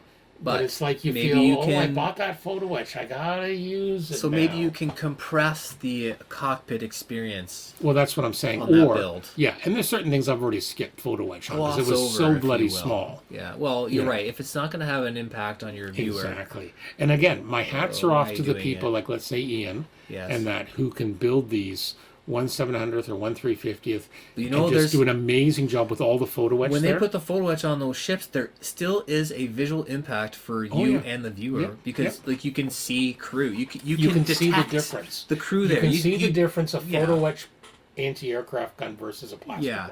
it makes an impact. Yeah. Even if you don't Yeah. catch specifically why does it look so sharp Yeah. or why does it look so good, it's because you did those things, right? Like you Exactly. added crew. If there's no crew on a ship, Right. well, something's some of the wrong other or details. off, But right? see, that's why I was Yeah. saying, that's why I was so excited. Remember a couple of episodes ago, we talked about this company that's doing 3D printed yeah, aftermarket stuff like Beaufort guns and that. And I actually saw Yeah, some those are at one of the amazing. club meetings. So instead of having to, for each Oerlikon or 40 millimeter Beaufort, Yeah. having to fold and play about with, sometimes, parts or Some of something. these are like 20 parts to Yeah, one it's- gun. It's nice that it's like It's a two 3D parts. printed piece. And it looks great. So, We have to get a 3D printer. yeah. That's Like it, I'm these things are a saying class amongst themselves. So again, my hats are off to the guys that enjoy to do Yeah. that. As Ian says, hope photo they etch. get pleasure Ian's from saying photo etch is your friend. Yeah. That's fine, but different, And again, in the end, it doesn't matter because it's what you personally want to do. Yeah. In the end, if you gotta just build want for to do a your own simple build, satisfaction. I build to relax. If I start getting to the point where I'm going a headache and I'm going cross-eyed because I'm trying Yeah, to it get defeats the purpose, doesn't it? and that's what happened. So that's why I took a break and went with some simpler kits. Yeah, so there's it's an nothing wrong with interesting. that. No, it's an It- interesting. Really, there's a lot of joy in finishing something, right? And there kind is. of taking There it is. in and There is. showing your friend, Exactly. taking it to the club. Exactly. And we can extend that to basically decals and stuff like that. Like for example, Airfix released their Royal Navy F4 Phantom. Yeah. Okay. Beautiful kit, 1/72nd scale, so pretty good size for a For a 170. Phantom, yeah. It has over 200 stencils. Man, And they're tiny. I love doing decals. I know, but if you do, that's great. Yeah. But guess what? It's if not I get everyone's around to cup of building tea. that, there's not going to be 200 Some people stencils. don't enjoy I'll that. guarantee you right now, there will not be all Two this- rundles. There will boom. not be. Well, it might be a bit more than that, but it'll be Tail somewhere. number, two it'll be- rundles. It'll be somewhere between 10 decals, but it won't be 200. I'll do them for you. There you go, crazy man, crazy man, All 200. crazy man. But that's what people. What again? Yeah, it it's- depends what you like. Yeah, and it again, really if is I a don't see it, personal and this is where I taste. talk about the 3 or 5 foot rule. If Yeah. I don't see that stencil from Yeah. 5 feet, I'm putting it Yeah. on. Whoa! You Just swore on Well, no, I said podcast. silence it. I said, why the? Am I putting it on? Passionate about Passionate, not passion, putting on dude, decals. passion. Well, decals. just to a point, right? Yeah, but You know. everyone enjoys different things, Exactly, right? And about exactly. the process and So Yeah. So anyway, so that's kind of like what's happening there. lots of hot stuff, big stuff. Big Lots of stuff is hot stuff. Lots of big stuff. So, what's the scoop? We actually kind of mentioned that already. We scooped our own scoop. We scooped our own skit. Yeah, we had Airfix as the Top Gun license, but also Revell. But it's going to be interesting to see because also Mattel has it. So Paramount's really wow. reaching out with the merchandising. Merchandising. Merchandising. Spaceballs too. Exactly. Yes. So it's interesting. Spaceballs 2? Spaceballs. Oh, I wish. What am I saying? Wishful See? thinking. Wishful thinking. Maybe it's happening. Would be nice. There's always Yeah. rumors. But no, what's interesting is we talked about this pre-show briefly, I think the other day. Yep. It's like the original Top Gun, I think it was PG-13 or something. But I'm gonna look that up right now. Yeah, but they're making... I feel it was R-rated. No, it wasn't R-rated. I'll tell you right now, it wasn't R-rated. But they're making... they're obviously hoping to license this for like a fairly broad audience. Now, it could be, Mattel's got a license. They could be doing collectible stuff. Like, it could be for collectors, right? Like a lot of Star. Who knows? We're just in the very early stages. But it'll be interesting. It'll be interesting to see. Okay, I'm trying to search this quickly, just for our listeners. The original Top Gun movie rating. PG. I found. No. Yeah, PG for action sequences, language, and some sexual content. Top Gun was pretty racy for those who came of age in the 1980s. I don't think it was PG. That's what it says here. That's what it says here. You gonna argue? You're gonna argue with the I'm internet? challenging that. I will challenge the internet. He's gonna look it up, folks. While we're sitting here, we're all gonna wait here. Oh my goodness, you guys! Right here, Top Gun movie review, MPAA rating, PG. You know what? You know how you search it? Search it, Internet Movie Database. Okay. That'll tell you. Right there. 1986 it came out. God, I'm old. May 12th. Do you guys remember how old some of you were? In 1986? How old were you in 1986? Here we go. Certificate. PG. See all certificates. I can show you. In Canada, it was rated G, actually. In That Alberta, can't Nova. be No, right. PG, Manitoba, Ontario. And every other province, it was G. That's ridiculous. Yep. Most of them are like that. New Zealand rated G. Interesting. United Kingdom original rating was 15, and then 12A That makes more sense. at 12, and then 89 re-rating. I do see here. So Roger Ebert. He is a Here we trustworthy. go. Here we go. Internet. I love source. this. Internet Movie Database. Sex and nudity. Shirtless men and mild cleavage of girls shown occasionally. After a couple of sex, they were shown sleeping together. Oh my goodness. Yeah. Were they married? No, apparently not. Ooh. All right. I So will anyway, defer to the internet. You will It have to does defer to the Internet Movie rated Database. PG. Wow. Rated Okay, how PG. about Maverick? No, it hasn't been because they haven't finished it yet, so it doesn't have a rating yet. Hasn't been finished. No, they're filming it still. It's going to the ratings. There'll probably be a Yeah. similar rating. It'll probably be a similar one, or like a PG-13. Well, they obviously do want to, to be successul, a broad appeal. Well, mass it's eye- certainly when the trailers, mass first audience. trailer, not the second trailer, it certainly got a lot of modelers' attention. You go to the I'm various very forums and curious Facebook about groups. that flyover by that weird That supersonic weird fighter, news, but right? Yeah, and the other one a lot of people are wondering is how the heck Why is there are no? they gonna, why is there an F-14 when the type's been Because retired? it's called Top Gun. That's I wonder why. if it's a flashback. Oh, Like, you're how is it in a the plot? Movie genius. How is it a plot? So usually It's with a stuff like that, it's Tomcat. got to be a flashback. You make it happen. It's a CGI you put it in Tomcat. there. It's got to be a flashback. Real top. It's a real one. Yeah. There won't be Now, any here's CG something in that this. people aren't aware of. Tom Cruise, the actor, he's Yeah. actually a pilot, and that in the movie he That flies goofy in. guy. Maverick flies in a P-51 Mustang. Yes. That's actually Tom Cruise's Mustang. He actually owns that aircraft and flies it. Yeah. Well, Yeah. lucky guy. Pretty crazy. Well, I don't know. All I right. gotta go see it. Okay, so we are now. That's pretty well the news, the scoops. Let's talk about Goodman Models. Yeah. So I was on our good friends at Wheels and Wings, Yes. one of Canada's most dangerous hobby shops. so and they had sweet. posted a great new picture. I saw like Yes. a wall of super sanding blocks. Yeah, and they. features. I just sent them a large shipment on the day before Christmas. They got it on Christmas Eve. Merry Christmas. Just in time So they're for the fully Boxing Day stocked. madness. Yes, they have. They're fully stocked with value packs, super sailing singles, Mm-hmm. all the different grits, and they've been a great supporter They of have. Goodman Models, and that is an awesome hobby shop. And I warned you. Yeah, I did warn you I had before actually you went never down. been there. I know you hadn't, so I warned you. in person. I know you didn't believe me, did you? Oh, it was. You were doubtful. Yeah, it was better than I. Yeah, you were doubtful. I know. think I had been there Everyone's like 20 doubtful. years Yeah, ago, no, it's a lot better. and I couldn't. I've been there about 5 years ago, and it's even better now. or longer, Yeah. maybe 20 years ago, and I sort of just remember being What a little wonderful bit small. diamond in the rough. They have expanded, let's Yeah, they say. got the main floor, they got the basement, the Yeah, bargain they have a basement. clinic space upstairs, space upstairs which is now. basically like a wall of model kits shoved out of the way yep. of stuff they're processing. Exactly.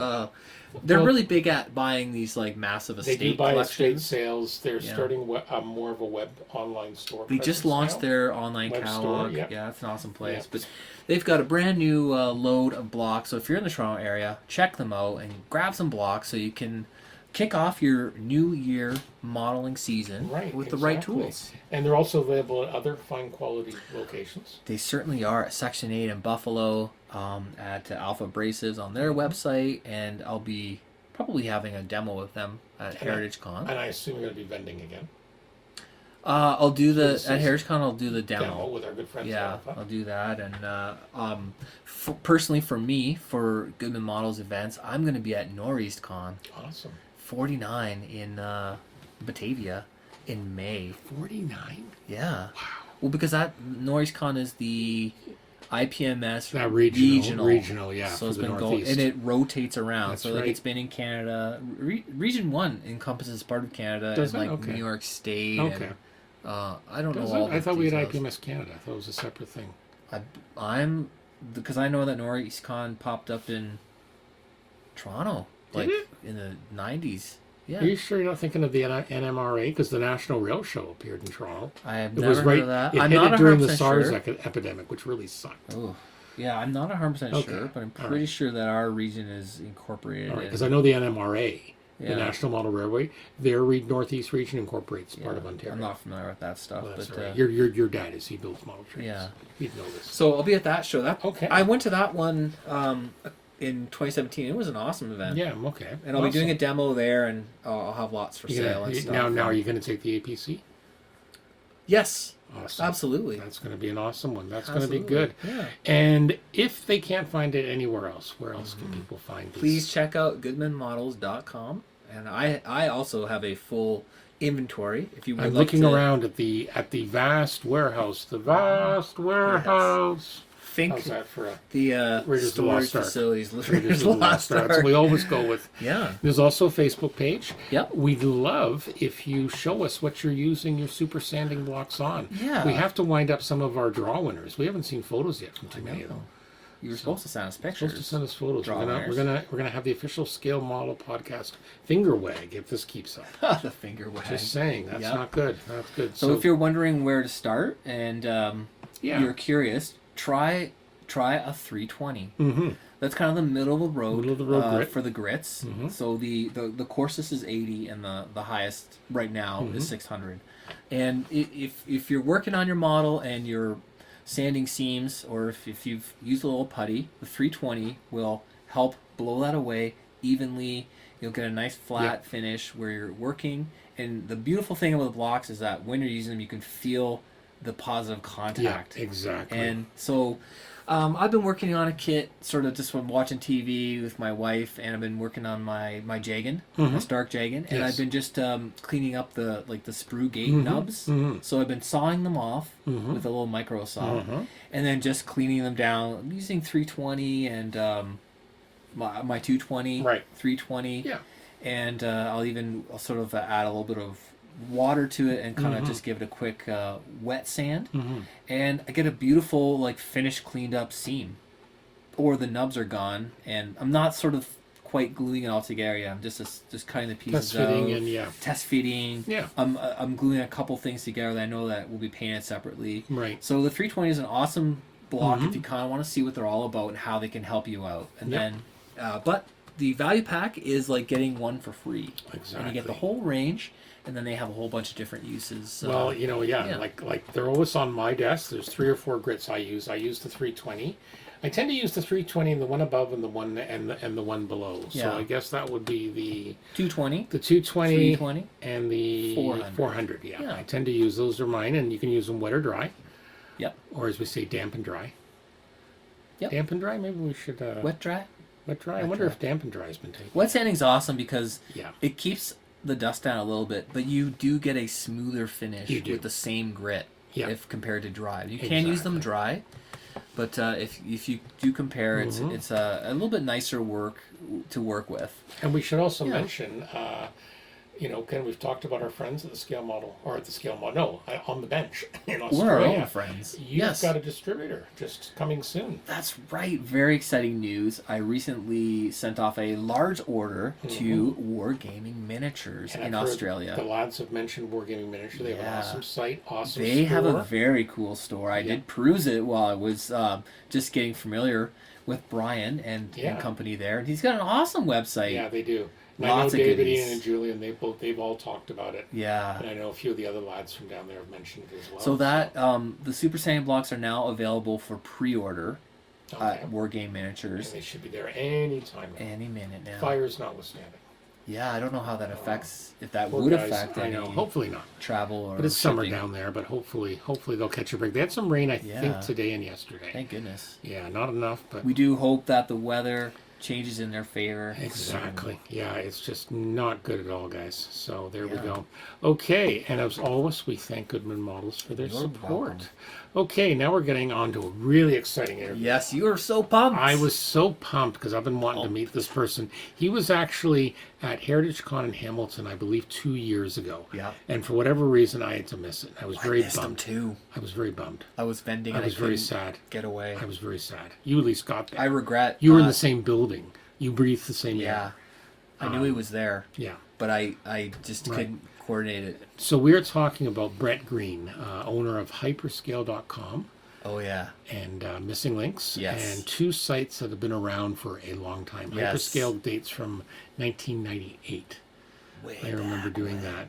So yeah, Brett's based in Australia, and we had an absolutely fascinating interview where we talked about a whole variety of topics, Yeah. including a trip he made to China. Yep. And some of the Fascinating. observations there, and that's really worth listening to. He's a tour de force. He of is. modeling. He is. So here's the interview right now. Welcome back to the interview portion of the Scale Model Podcast. It's Stuart Clark again here with Anthony, and today we have a very special guest, someone I've really been looking forward to chatting with. Yeah. Someone I've been following for a very long time, probably back around '98 when Did he you first see him started his when website. Did you see him when he came to Hamilton? You know what? That year I had to miss him. I was so pissed off that when he came to Hamilton. We are, of course, talking about Brett Green, owner and operator, chief bottle washer, etc. at Hyperscale.com and Missing Links. And we'd like to welcome him to the podcast. Oh, hey, Brett, how's it going? Yeah, great. It's a pleasure to be here. Thanks. Awesome. Okay, I'm just going to give, because I was so excited, I went right by the bio. So I'm just going to do the brief bio. Yep. So Brett Green was born in 1960. He lives in Sydney, Australia with his wife and two children. He enjoys building, photography, and writing about models. His introduction to models was Airfix Series 1 kits of the 1960, Attaboy. After a long absence from the hobby, Brett rediscovered models in 1989. Since then, he has mainly built 1/48 scale aircraft and 1/35 scale armor kits. He's also the editor of Model Military International magazine, published monthly by ADH, publishing and Missing Links, a Model Military website. Okay, so we're just going to kick this off. Anthony, Launch you it? you kick off. So, Brett, tell us, when did you first get into the hobby, and can you tell us a little bit more about your first kit? My first memory of actually receiving a model kit was after I'd been on a visit to the dentist when I would have been less than 10 years old, I guess, maybe 7 or 8 years old. And because I'd managed to get the work done without an anaesthetic, my mother took me to a nearby newsagent's, a paper shop. I'm not sure what you would call it there. Yeah. Where they had I will translate from Aussie to English to Canadian for him. Very good. We got the translation happening. That's great. Yeah. But every sort of corner news agency had a little tree of Airfix and Frog and Revell kits hanging in their bags, and my mother bought me one of these, which I built, and immediately I was hooked. It was fantastic. I can't remember exactly which kit it was. I think it was a Series 1 Airfix bagged kit, though. That's for sure. Oh, wow. Okay. So 50%, probably 50-50 chance it was a Spitfire. There's a good chance. Yes. Yeah, exactly. The old Spitfire with the blue molding. The blue molding. Yes, that's right. Yes. Built-in blue molding. That was my first kit too. Yeah, but in those early days, I was really impressed with the artwork, the box art on the Frog kits. The one series up from the bags, and I particularly remember being inspired by artwork, including the BF 110G Night Fighter, and a few others around there as well. So no, that's fantastic stuff. Exactly. Yeah. Truly awesome. Okay, moving on. So we're going to alternate through the questions Yeah. here. Sure. So again, we talked a bit off before we went to the air. Tell us about the evolution of Hyperscale.com and Missing Link. I know Hyperscale's been around for a long time. Yes, since 1998, and in fact, they're March 1998, I think. But I've got people who keep on telling me that they've definitely visited the site in 1997. So I could have it wrong, but certainly we're in our 23rd year now.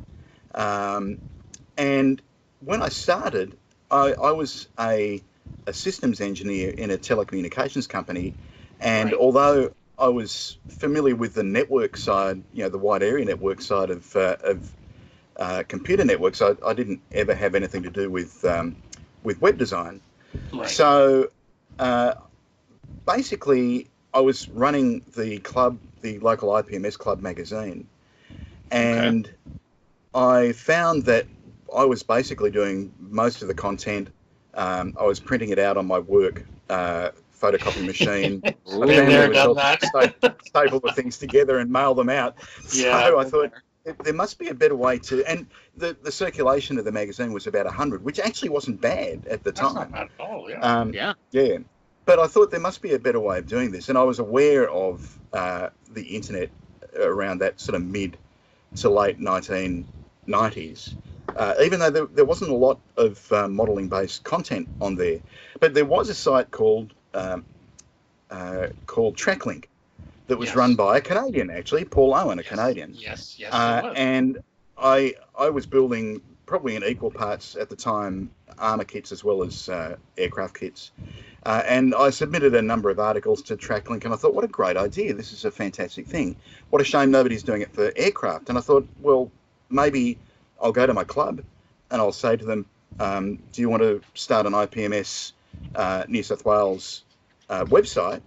And I got a resounding no, basically. So I thought, okay, well, that's fine. I'll put together a website anyway, and Hyperscale was born. Wow, that's awesome. Exactly. I know, like I said myself, I remember I wasn't modeling a lot back then. I'd taken a break too, but I remember, with the internet, I was keeping up with some of this, and I always remember that site, and we were chuckling on how the first web development was done in something called Front Page, which a lot of the younger folks won't have a clue, but some of us of a certain age will remember. And essentially the site hasn't changed a lot. The design, it's kind of a classic design, and it works well, other than really the discussion groups switched. I think you switched the back end for the discussion groups a year or two ago. Yes, a couple of years. A couple of years back, but it's always had a great community, and been a fantastic site. So tell us a bit about Missing Links. Well, Missing Links was run as a separately owned website, independent of anything that I was doing at the time. And then Osprey Publishing wound up buying the Missing Links website. Okay. And after a few years, they decided that Missing Links was basically an armour website that was very similar in approach to Hyperscale, in that it had articles, galleries, reviews, had a very popular forum. In fact, it was probably more forum-centric than it was webzine-centric for most of the time. And then Osprey Publishing, who I was involved with as an author, decided they wanted to sell Missing Links. And I essentially said, okay, well, I'd be happy to take on Missing Links and offer Osprey Publishing, free advertising for 5 years. And They said yes. Yeah. So it was good synergy then that I was able to have Hyperscale that was dedicated more to the aircraft side of things, and Missing Links that was on the military side. Right. And I can't even remember how long ago that was now. It was certainly more than 10 years. At least, I would say at least 10 years ago. Yeah, exactly. So did you feel, a follow-up question for you, now you have these two websites, did you feel overwhelmed by that, or were you really, really just running with it? How did it work in the early days? It's funny, I thought I was busy when I was just running Hyperscale by itself and writing books occasionally. And then I took on Missing Links, and then I took on Model Military International with a monthly print magazine. Going backwards, I suppose, in technology terms, going from web. I'm going from web publishing to print publishing. I'll be carving tablets soon on stone. Yeah. Yeah. And then of course we launched Military Illustrator Modeler magazine as well. And I do the aircraft edition of that one. And it just, I don't know. I've always been busy, but it just seems that your capacity to produce work sort of increases with the opportunity to do so. So Wow. Yeah. I don't know. Mm. And I think it comes down to as well as if you're doing something you're truly passionate about, sometimes it doesn't necessarily feel like work all the time. Yeah. It's easy to No, that's true. That's very true. And one of the comments that people made to me all the time when I decided that I was going to ditch the corporate job and take on Hyperscale as a full-time thing was, don't do it. You'll hate it. It's a hobby now and you love it now. But if you have to do it every day, you're going to hate it. Wrong. No, they're absolutely wrong. Wow. Yeah, exactly. Cool. Okay. So we're going to go into some of your writing. You mentioned that. You've published quite a few fantastic military guides and books over the years. One of the ones that's I've seen a couple of times, and it's in my queue if I ever find space to build Tamiya's big 1/32 scale Mosquito.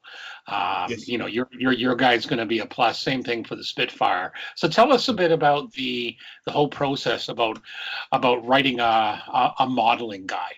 Particularly, quite often, because I know there's been times where you've been one of the very first people to either get the kit after release, or I'm assuming there's been the odd time where you get it a little while before, and you have to kind of get this out. Yes, we've been very fortunate with Tamiya being very generous in providing us with test shots prior to kits releases. And print publishing, it's not like the web where you write it and it's available. There is quite a lag of weeks or months between starting what you want and actually receiving a book in the end.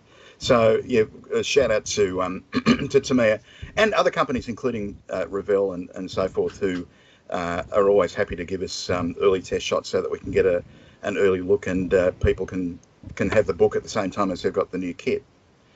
But the approach, I guess, I came up with I started writing modelling guides with Osprey Publishing. Mm-hmm. And Okay. and they tended to be a book with, it might be half a dozen different models covering a particular era, and it might be a particular scale. And I did quite a few of those actually. P40, P47, ME262, BF109, 2 volumes. Always wanted to do the 3rd volume of late War 109s, but never quite got around to it. I really must do that someday. And a whole bunch I know of, when I look at your list of Scalemates, that's how I kind of look. And yeah, I've actually got a couple of your earlier ones, like your aircraft modeling from 2010, the U.S. Yes. fighter modeling one, and the modeling scale aircraft from 2006. So yeah, there's quite an absolutely large topics and all over the place you've done. I have one here Yes, that yeah. I will see Brett on it. No, that's the Osprey. That's another one from the same publisher. Yeah. See, and I was just looking for Anthony's Brett's name. Anthony's pulled out one he's got. It's one of the Osprey modeling manuals, number 12, the post-war aircraft. oh yes. Yeah. Oh, no, right, Osprey right, makes, yeah. I thought maybe. Osprey makes some good stuff. I'll have to smack him later for not having one. Yes, I do have one. You do have I have post-war aircraft. no, but you don't have one by Brett. Well, I was checking to see. Dude, I'm very disappointed. Anyway, so yeah, just But then continue. once I started editing with ADH, there was the opportunity to do a couple of how to build books for them as well, and they tend to focus on a single subject. So the first one that I did for them was the Spitfire 32nd scale Tamiya Spitfire book, and that one proved very popular. We've published that one 3 times. So Yeah, that's one of the yeah, very first ones I remember seeing here on the Tamiya subject. And you've got like what? You've got, I think the last one was 2015, where you had yes, yeah, the Mark 9, the Mark 8. Yeah, exactly. yeah, And and again, beautiful books. oh, thank you very much. It was just got to the point where we'd actually literally run out of stock, and coincidentally, Tamiya would release a new variant, so we were able to kill two birds with one stone, Yeah, stick another couple of chapters in, reprint, and away we go. yeah, But exactly. no, it's been really good fun to do the books on the Mosquito and the Spitfire and others. We did one on the Revell 32nd scale 109 as well, Hmm. and of course the Airfix, the big Airfix Typhoon too, Oh yeah, exactly. Yeah, 24 scale. those big ones again, as I call them. Where the hell do you put them when they're done? Yes, Monster. that's right. Yeah, Well, that one is 'cause- actually in a glass display case in Chris Walkup's house. So oh, is I it don't okay? worry about that. Yes, that's Wonderful. right. Yeah, that's kind of nice when you can do that. Take the picture. So how long typically does it take from start to finish to write and and get one of these manuals out? It's. I don't think there's a typical time. It really depends on the subject, how much I've got prepared in the first place. Hmm. It's a little bit like the workload I was talking about before. It tends to be faster nowadays than it was originally. Right. But typically it'd be for building the models as well, a couple of months for building the models, putting the history together, doing the inbox stuff, writing the actual chapters for the builds, Hmm. doing the appendices and so forth. So probably a couple of months. Right. Yeah, because I'm sure one of the challenges was at first when you're building. Oh yes, I have to remember to stop, put these parts into the photo booth, take some photos, Yes, stuff that's like right. that. Yeah, Yeah, I that's can right. imagine. So It okay, becomes second nature after a while. right. Yeah. Must it sounds like it would be quite a rush, like a rushed time frame to get because you want to be having it come to press kind of as the models are hitting. Is Yes, that sort of the idea? yeah, very much so. So you can't necessarily. I'm not building to win prizes. I'm building to show other people what to expect in the build, to warn Yeah. them about any issues that they might want to be aware of, to let them know any opportunities that they might have for different versions or conversions. But Hmm. all that means that I've got to build it quickly, and Yeah. yes, it's not going to be a prize winner necessarily. Well, Wow. they still look Yeah, good. they do come across on the printed page in a great way. Yeah, Well, thank you exactly. very much. Yep. Okay, Anthony. Yeah. Well, so we just talked about some of those awesome guys that you mentioned. Is there one of those or a particular moment that stands out as your most memorable during your hobby career so far? There are probably two books that would stand out.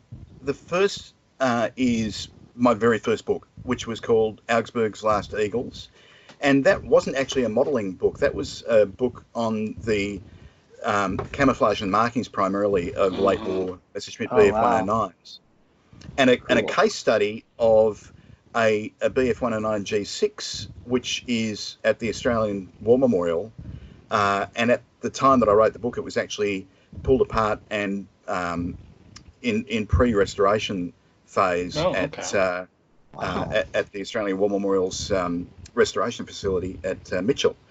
So I basically had a bunch of photos of this aircraft. I had some notes Hmm. about the camouflage, and I had this expectation, never having published a book before, of the first time author trudging from publisher to publisher, being refused, and eventually after 10 years finding somebody who's finally willing to take a chance on you. Right. And that's really what I thought would happen. I wound up sending an email to Jerry Crandall from Eagle Editions, Yes. who'd written a couple of books on camouflage and markings, and obviously was very well known in the area. And I sent an email with an outline of the book and a few of the photos, and asked if he'd be interested in publishing this book, and not surprisingly, I didn't hear back from him for a few days, and I thought, well, I'll just give them a call, and I picked up the phone, I phoned Jerry in Montana, and he said, oh, Brett, thanks very much for calling. Yeah, we'd love to print your book. So, Wow, excellent. This is incredible. Nice feeling. So That's awesome. And that book took about 6 months to put together, and Okay. it was a tiny book in comparison to some that I've done before. And Right. with the absolute cooperation and collaboration of Jerry, who was fantastic, really holding my hand through the whole process. And I learned so much out of that, and from Jerry, that it was, and also from the staff at the Australian War Memorial as well. So that was really the milestone, and the fact that all of a sudden I've got a book with my name on it was a revelation. Huh, Yes, wow. which led very quickly to a second book on, in similar terms, on the Messerschmitt ME262. But the other book that I think was a milestone kind of a book was that first Tamiya How to Build the 32nd Scale Spitfire book as well. It seemed to get more comments from people that it was a really helpful way to build the model, having the book open and actually building the model at the same time. And I guess that kind of showed me the potential to help people with the assembly of individual kits, quite apart from multiple kits or just writing about camouflage and markings and history and so I forth. will have to say, I knew a couple of people at the time who had bought the kit and bought the book, and basically said exactly that. I think you were definitely one of the first to do this, and there's a few people out there doing the same thing now, but I think it's a very handy thing because. And some people say, "Oh, you're just copying what the author's doing." Well, you're not, but you're learning as you go. And Yes, that's right. I think it was a new sort of thing that you came up with, and you did it in such a good way that it made it easy to understand. You had some little background things on stuff to watch for. And again, the nice thing is that the Tamiya kit, Tamiya, the quality is just there, right? We all know Yes. that, Oh, and yeah. exactly. But no, I think it was really cool to see, and yeah, as you said, it definitely did. And then we started seeing more. I remember when that came out, Brett. I remember all the talk about it, and it was really positive. And I know both on Hyperscale and throughout other areas, people were talking about it. And yeah, it's a fabulous book. I still see it from now and again at the odd hobby shop. I'm pretty sure it's at our local hobby shop. I was just there Yeah, today. definitely. Yeah, it was on Yeah, the we have a local hobby shop and railroad store. The guy's a Brit, and he loves his Airfix 2 and Spitfires and stuff like that. Exactly. So, no, I go ahead.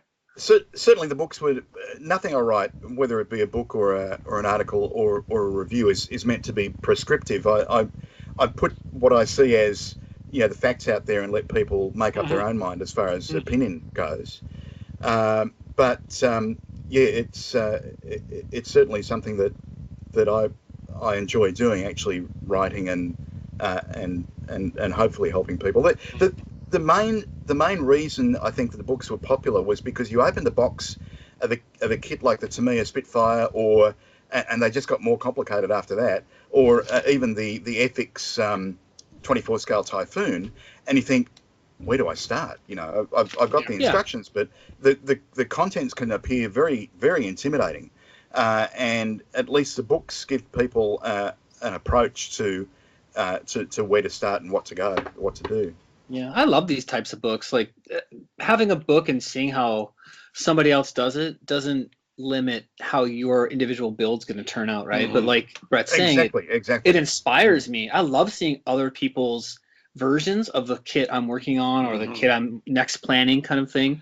And just I never just want to straight up copy, but I like to see ideas and get my own juices going. One of the things I love, and I love about your reviews and other people who post reviews, particularly to Hyperscale, is they're very concise, but they do point out some things that you've got to watch for. And I wish I could remember, there was something a couple of years ago, and I picked it up around the same time it first came out, and and I did look up the review. I'm trying to remember if it was you or one of your regulars, but yeah, basically it was something to watch for. Yeah, and because of that's that, very helpful. Yeah, it saved you a potential problem. And this is what one of the things I was saying with Hyperscale, the design's classic. You've got, it's some people would call it dated, but you've got it's the same thing every time. It's nice. You've got the scale, what type of the contents, advantages, and disadvantages. Brett and his team will put disadvantages. I was looking one of your recent ones, the Bronco Chinese Mustang. That was kind of fun. And again, you're giving some stuff to watch for. But it's not, you're not saying, oh, it's not buildable. You're just saying, just be aware. And I think that's really excellent. But I also love your writing style. Like, I love this one. I am truly perplexed by the many strange errors and omissions. Because to be honest, I was truly perplexed. I know, until you posted this, I didn't realize the Chinese army had Mustangs. So it was a nice little. That's right. I know it was. They were leased land, right? No, they were captured. I think I read something recently where they only had 2 or 3. But they kept on flying them, backwards and forwards along Tiananmen Square, so it looked like they had a big air force. Exactly. Yes. I know it was absolutely hilarious. Wow. Okay, so what is the biggest change you've seen in the hobby industry, and how are you adapting to it yourself as a website owner of one of the more, we should say one of the more popular and largest sites?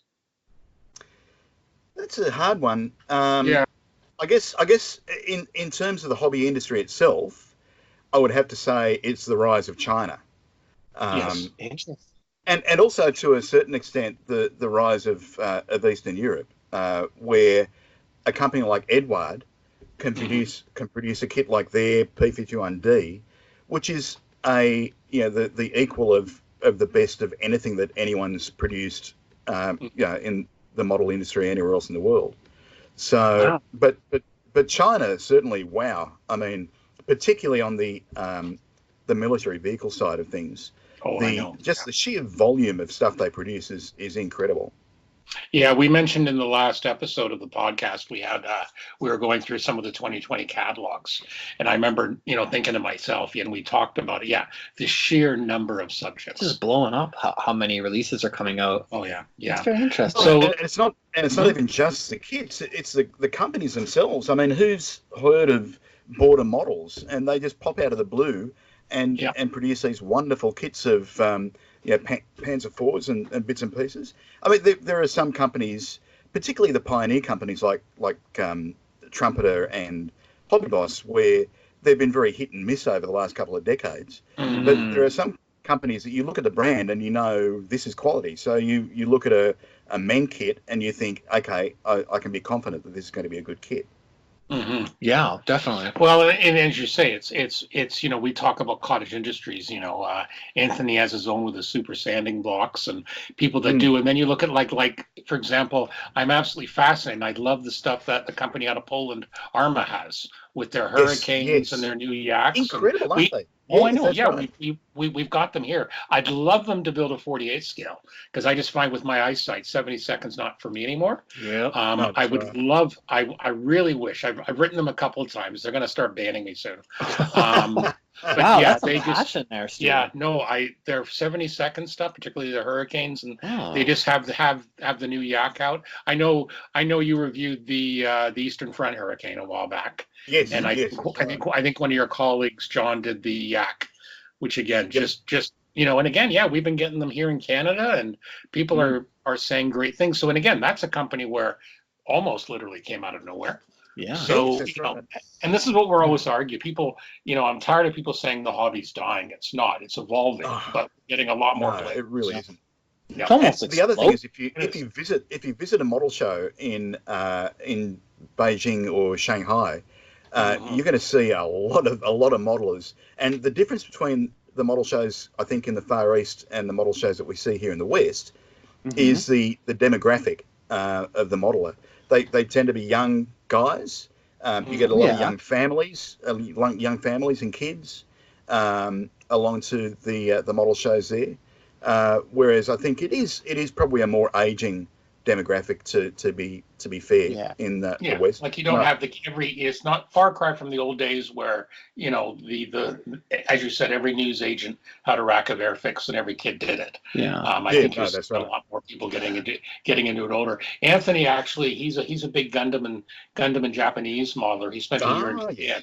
so Mhm. he's very familiar with the industry there. And yeah, we've talked about it Mhm. before, and how us in the West sometimes they don't appreciate how large some of these companies like Bandai are, Mhm. and how That's many right. they'll produce of a Gundam and how popular it is. Yeah. So, Brett, Yeah. have you? I take it you've been to some of these shows in China. Have you spent any time there or any visits? Yes. Yeah, I've had I'd like two to hear visits more about that. Yeah, hosted by Meng actually on both occasions. Oh. Nice. So the first trip was to Shanghai. Sorry, was to Beijing. Uh-huh. And that was great. David Parker and a few others as well. It was a really great trip, and we were there to essentially judge the final of their year-long modelling competition that was being held at the model show in Beijing. But Cool. what struck me there was, as I mentioned before, that sort of just the sheer number of people, the Yep. sheer number of releases too. There were a lot of releases, Mhm. and the demographic of the people who were there. But no, Interesting. fantastic place. We didn't get to any local hobby shops in either trip actually. That would have been interesting to see. But Yeah, it would have been. the Shanghai show, if anything, was even bigger. It was in this 5-story building. Wow. We were giving presentations to the locals, and that was a fantastic opportunity. And once again, so many new releases, so many enthusiastic vendors and manufacturers there. It was terrific. Wow, that's really fascinating. Oh, I know. It's well, and we've talked a little bit about the Chinese market too, and Yeah. how the trumpeters and the hobby Something bosses that and deserves more of our attention. well, I and that's think. what I was saying when we talked Yeah. about the catalog last time. It kind of reminded me of the old Airfix catalogs in the '70s, where there's just pages and pages, pages Yes. Yeah.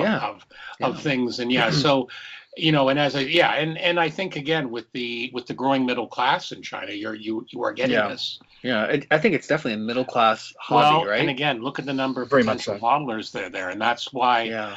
again the West ignores those sort of things. Companies in the West Yeah. at their peril, and I've said that for Sure. years. Exactly. So That's So fascinating. sorry, how do you pronounce it? Do you pronounce it Meng? Yeah, I think I'm wrong. Well, that's what we're wondering because I think the pronunciation is actually something like Mung. Meng. Yeah, Yeah. we've heard that before. Yeah. Our Yes. good friends that on the bench down just south of you in Melbourne. Well, just Mhm. south, being 400 miles. Yeah, they had a little debate about that. Ian We have it Julian on Dave. good authority from Scott Hards at HobbyLink Japan. Yeah, that's that right. it's We talked to Mung. Scott. Yeah, it's Meng. Yeah, So so I feel we had, I'm pretty sure it is Mung. we had a good Yeah. interview with Scott about the Japanese yeah. market and Certainly everybody knows Meng, right? As like right. a big Yes. player, Yeah. like in our circle, Yeah. and And well, we're probably in seeing the it Western more and world. more, and Yeah. again, we're getting more people who are just distributing here. We've got a new Canadian distributor actually. Mhm. They're called Lightspeed Global, and they're Mhm. producing stuff out of China and Japan. And again, so Wow. we're seeing a lot more things, which I think obviously it's good for the industry. Mhm. Have you seen any other instances in your experience and your years within the industry itself about how things are changing, or any sort of evidence of new trends, or has anything surprised you? Well, certainly social media has changed dramatically in the 23 years that I've been involved. When I started Hyperscale, there was not really any such thing as social media. There were news groups. I think if you're old enough, you might remember some of those. Yep. Rec.models.scale, which were these text-only news groups where you had to stay on topic or you're going to get kicked out. And it was kind of a central thing. It was run centrally by the news group and not any particular website. So that was it. There was nothing else. And one of the reasons I wanted to start the forums on Hyperscale was so that I had a little bit more flexibility in how to slice and dice the subject matter and let people become a little bit more specialised in their discussions. And it was quite early. I mean, the hyperscale forums were way before any of the conventional conventional type of social media that we think of today. It's just that I didn't make any money out of it. So if I'd invented Facebook instead of plain talking, it'd be a different conversation we're having. But no, I think it's interesting today that the forums on the web, the modelling websites are still relevant despite the fact that Facebook dominates so heavily in terms of the number of visitors and the number of pages and subjects and so forth. I think if people want a question answered, you're still better off going to somewhere like Hyperscale to ask a specific modelling related question, and you're going to have some sort of credible answer getting back to you fairly quickly. Exactly. Well, and again, it's nice that over the years you've kept certain things in the forum. Like, one of my favorites is the Airfix and Frog group. Just it was originally a short-term kind of build thing, and then it kind of everyone loved it because a lot of the audience at the time was from Commonwealth countries. Yeah, where we would have started out on those kits. Yeah, I'm sure you got some. Right. Go ahead. Yeah, they're passionate about that forum. If I tried to take that forum down, I would be, have a pillaging. Yeah, that's right. Yeah, exactly, I would. Exactly. Well, you look at the stats and the sheer number. I think it's number 2 on the total on the total message boards or whatever. It's just it's absolutely huge. If I look at I'm just looking at the forums now, and I'm looking at like Plain Talking, over 1 million posts. Wow. 192,000 topics going way back. That's amazing. I remember advertising our model show in the model show section here years ago and stuff like that. Exactly. And again, it's nice and simple. I'm really glad the conversion to the new forums went reasonably well. I'm sure there was some issues, but it's nice and easy because we often find, and I've noticed this too, some of us in the modeling world, some of them aren't as tech savvy as we are. So it's nice when they have something easy to do. And I think that's why Facebook is so popular, because it's so easy. But as you say, it's tough to, if you can't keep anything there, because if you need to find it again, you basically don't. And it's very, very difficult. True. Exactly. It's very much, very much immediate gratification, I guess, if you like.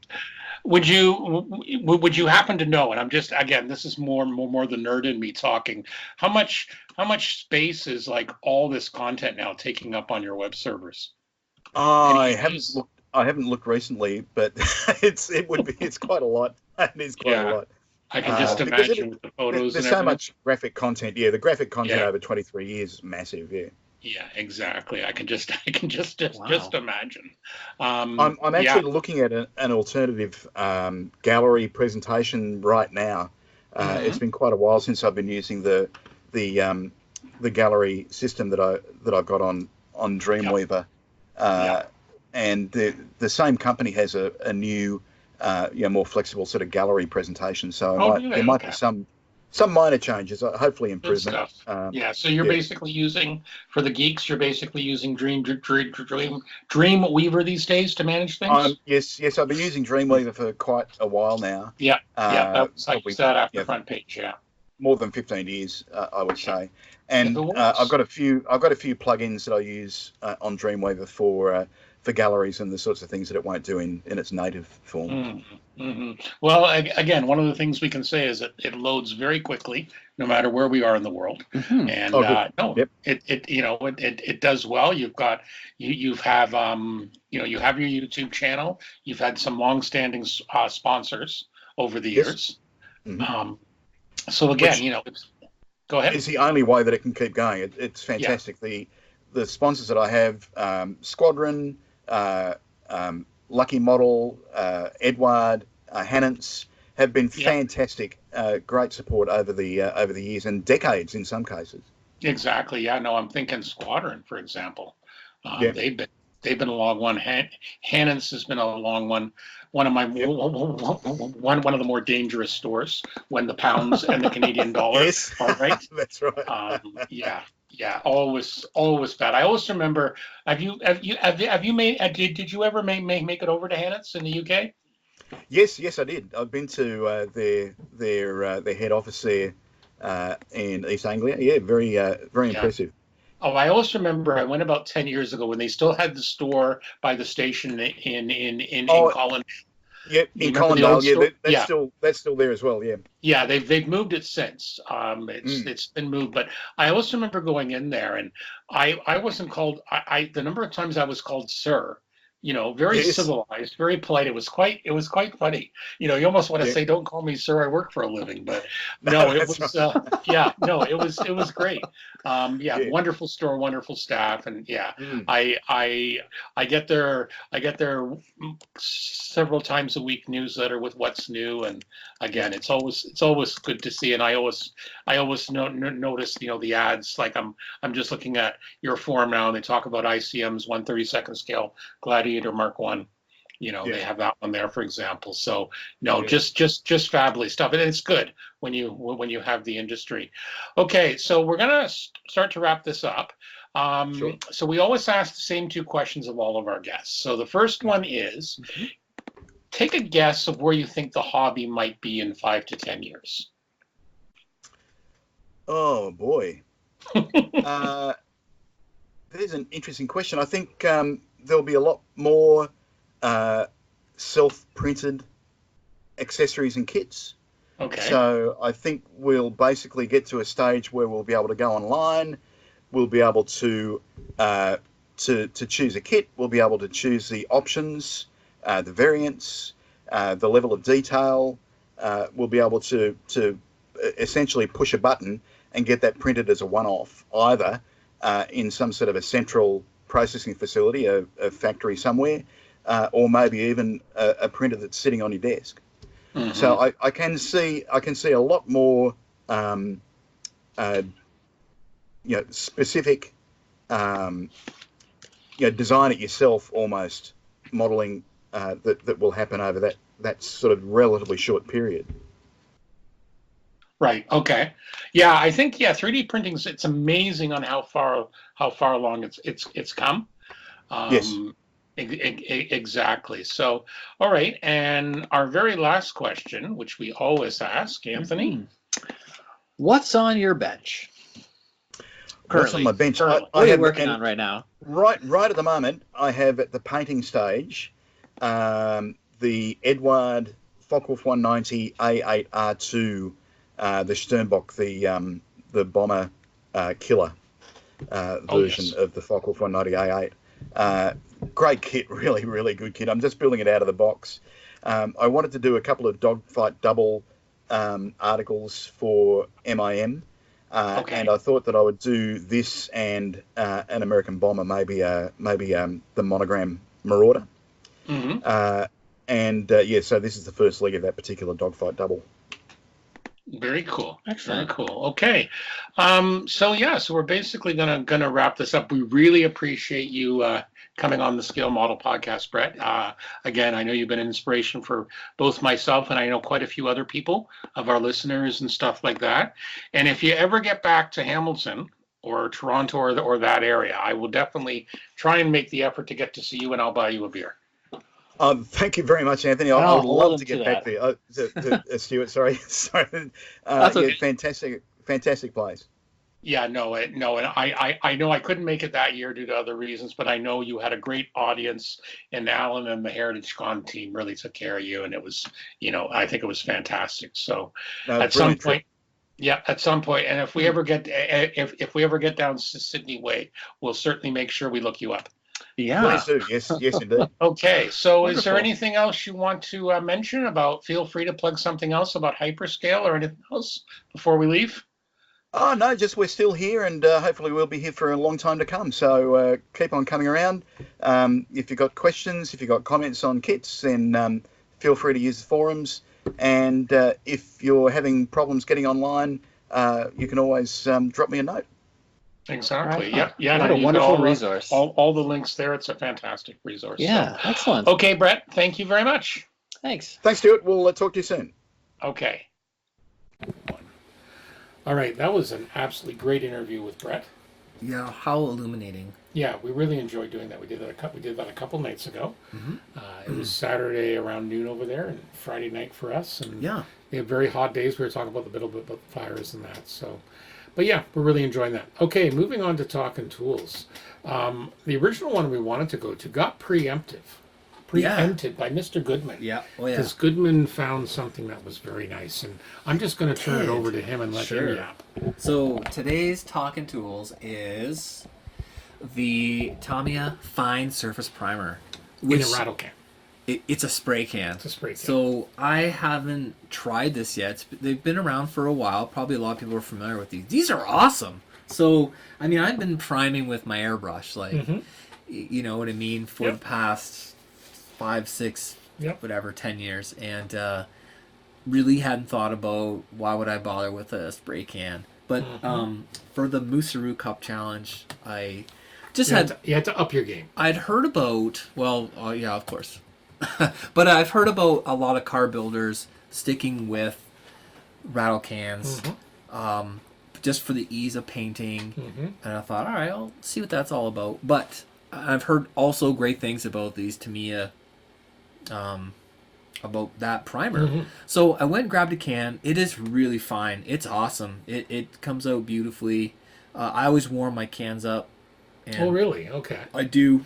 Yeah, I've heard people that do that. The odd time I used, because I didn't use very many, I confess. I mean, I have gotten away from spray cans because I like the control of the airbrush. But you know what? For a bigger surface area, like a car body or even some larger mecha subjects, I'm thinking this might be a way to get some coverage down. Paul Bubzek, what we've talked about before, Yeah. he did a whole series on like miniature spray guns. And he talks about how important it is to get that primer coat on thin but wet. And you need a large coverage area. And that's what those spray bombs can do for you. Yeah. Now, I think he was sort of going in the other direction, saying that you can't get that with a spray can. But man, this is amazing stuff. So I primed the body. I got a gray color. I primed the body of my 68 Mustang. And then I polished it. I wet polished it out with the micro mesh sort of sanding cloths, and it just came out beautifully. It worked out super great. It was just it was exactly what I wanted to see. Very fine, very smooth, no issues. So I went and got a second can of the white. Okay. And this one, they both, just to be very clear for the listeners, the labeling says Fine Surface Primer L. I don't know what the L references. Lays down. Yeah. Maybe? Okay. I don't know. But so now I have a white and gray. They both say L. Okay. But I was when I was attending the Dave Brown seminar at Wheels and Wings back in November 2019. He recommended his method was using the white on priming his like 1 to 35th scale tanks. Okay. And the reason being is that when you're coming up with an olive drab paint scheme, you can leave some lightened areas to represent highlights and some tonal variation. So I thought, all right, you know what, I'll try that one as well. So they weren't particularly expensive. I think between $12 and $15 for the can. Pretty average. But I'm loving it. That is an amazing primer for something, certainly a little bit of a larger surface that you have to get, like you were mentioning, to get that nice wet coat. And it really captured the detail. I didn't find that I remember spray cans kind of like mucking up the and maybe that's what I'm thinking of. Detail. I'm thinking like 30 years ago. Yeah, like maybe the old testers or and Model Master rattle cans that I threw those in the garbage because they ruined enough stuff. Yeah. But certainly Tamiya knows how to do it with these rattle cans. And it's funny you said, because you're not the first person I know who owns both an airbrush but also uses the primer and the rattle cans. I can see certain things that it's working out great. So I have another couple cans up on my paint shelf. Yeah, It's the old another- Tamiya color, yeah. Yeah, it's And a the Gundam color. Tamiya and a Gundam, which I think is also was a Mr. Hobby. Mr. Hobby, okay. And those ones both I remember being they're sort of pre-airbrush, so they've been sitting there for a long time. But I remember them working fairly well, but then I was really ambitious about I need to get an airbrush and Right. kind of step Right. up the next Right. thing, right? And it went the way you imagined, and I sort of got into it and really loved it, and you start Yep. to explore that whole Well, area. and again, right? I've looked at the idea, particularly like if one's building larger ships or aircraft. yeah, this could be And, super and this helpful. is where I was saying, going back to Paul Budzig's series, where he talks Yeah. about instead of buying an airbrush, Yeah. you buy an actual real Which is- spray gun, which is the idea is Yeah. because you want More more surface coverage. surface Yeah. coverage, which is the spray guns. Yeah, yeah. You know, And I so think it's another option. That's Yeah. that's a neat idea to explore. I'd be totally into that, but they're not cheap. But they're not cheap. investments. No, exactly. Yeah. So, and I know, as you say, I know a lot of people who do that, or Yeah. a lot of people still use like the automotive primer. You I know, think- I've seen some people still. I have our some- guys swear by it. I have some of that stuff. Yeah, and I some of think them you do. I've just played got to with be it. careful. You got to Yeah. be careful that Yeah. it's not going to It's really funny. eat I've the always, plastic. again, knock on wood, I've always been pretty lucky with primers. You know, and again, I love the Vallejo. I love the styrenes. A lot of people mock for the Vallejo. The But I find Styrorez? from- Is it called Styrorez? Yeah, Styrorez. Yeah. And it's also produced under license. Various other, Okay. I know in England, Ultimate Modeling Products has it. Okay. And I think it's the Ammo One Shot. Is it one shot? I Yeah. think that's I've heard about Badger that. as well, the Styrens. Yeah. But for example, the Vallejo, people say, oh, it comes off too easily. Well, I don't tend to sand too much after I prime anyway. So for me, it works. Interesting. It's like an acrylic based, you know, but again, it does what it's supposed to do. It keeps the paint on. Yeah. It makes a good, It's got to bite into the it's got surface. to bite in and it works Yeah. well. Like I've seen the difference with or without. Yeah. So yeah, it comes back to, and as we've said before, whatever works for you. There's nothing wrong in trying something new. You know, if it works for you but it doesn't work for someone else, too bad. It means it works for you. You know, But I and certainly that's one of the great things about this hobby. There's so many Yeah. choices and ways you can get an I like outcome you want. I like to explore different Yeah, stuff. exactly. And you need different tools for a different approach, right? So you know, I ended up on the Musaru Cup Challenge for the body. So I painted it pink, right, as an underlayment. Yeah, For my, it's going to be a sort of a candy apple or maybe metallic red. it's I'm going to not look sure. pretty cool.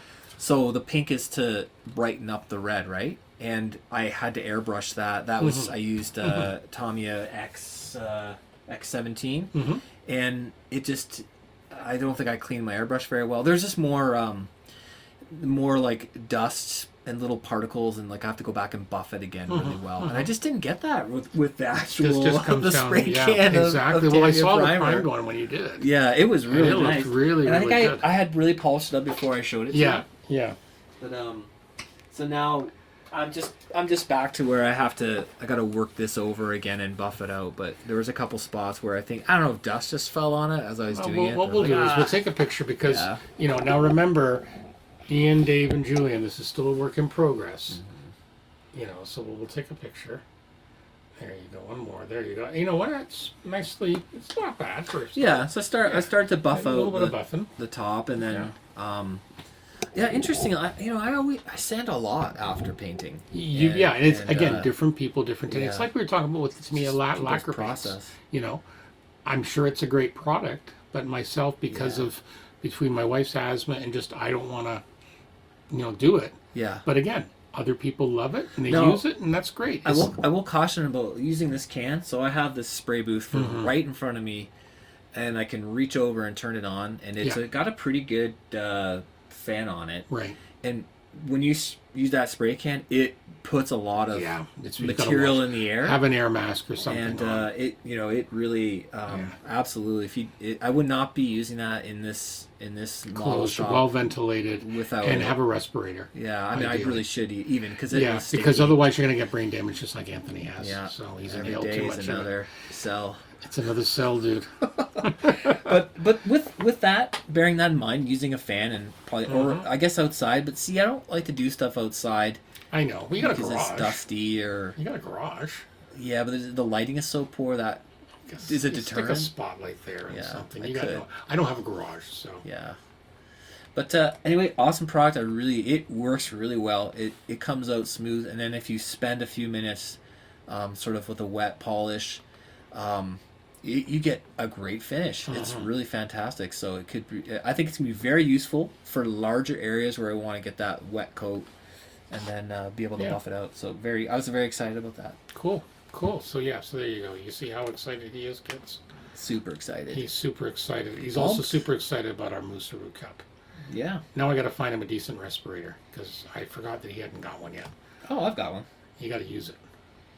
I do. On occasion.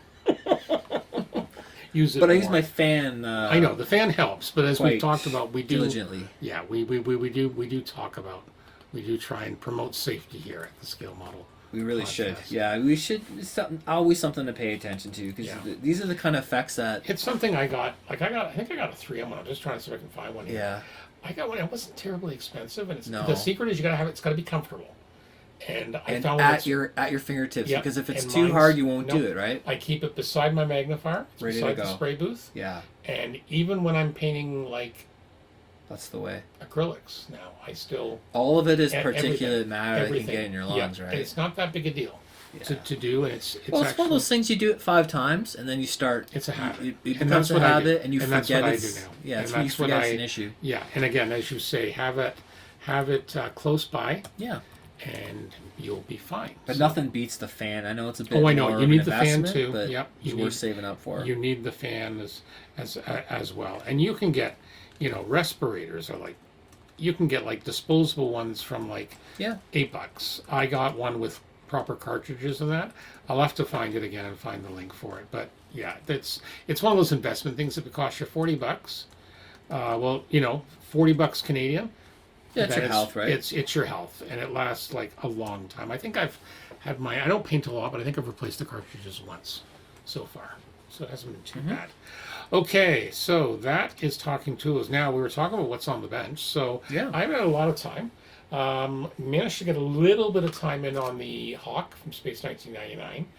I thought I had the right color gray. So what I'm doing is I'm doing something a bit different. I'm really painting a lot of the sub-assemblies, just the way this works. It's going to Yeah. be far easier because of the yeah. color scheme I'm doing. So I've got it down to about 5 or 6 sub-assemblies. And so what I've done is I primed it, and I thought I had a nice light gray. Was it Imperial Japanese Navy gray? But Oh, once I it turned put out a dark. little bit on, well, no, it turned out almost like a greenish tinge, a slight Green gray. green gray, Yeah. more than I wanted. So in the end, I've gone back to it's the light gray. I think it's XF21. It's like a really light gray. I'll put the pictures up. I gotta do a blog post on blackfire.ca. Okay. But it's like a very light gray. Yeah. It's better for what I'm doing and then I'm going to be using a purple for the accents, where Okay. the original kit used an orange. So I'm taking it a little bit different Yeah. because I can. It's But you're my doing kit. you're doing like a variant, right? A variant, another squadron. Like an in-universe.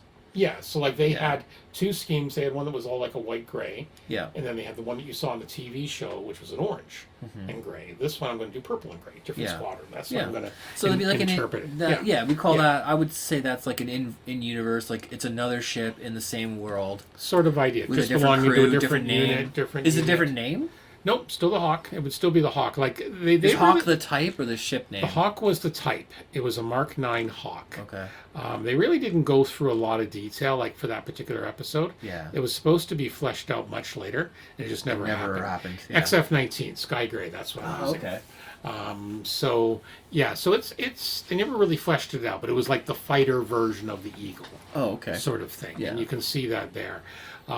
So yeah, it'll be interesting to see. So I haven't really decided what's next. I used a little bit of Christmas money. I promise I'll be good. I bought from Hobby Boss the SU-47 and 1/42 scale. That it was an experiment. 1/42nd 140. What did I say? braille scale. Braille 1/42nd. scale? Oh, see, I'm starting to be like David from on the bench. 1/72.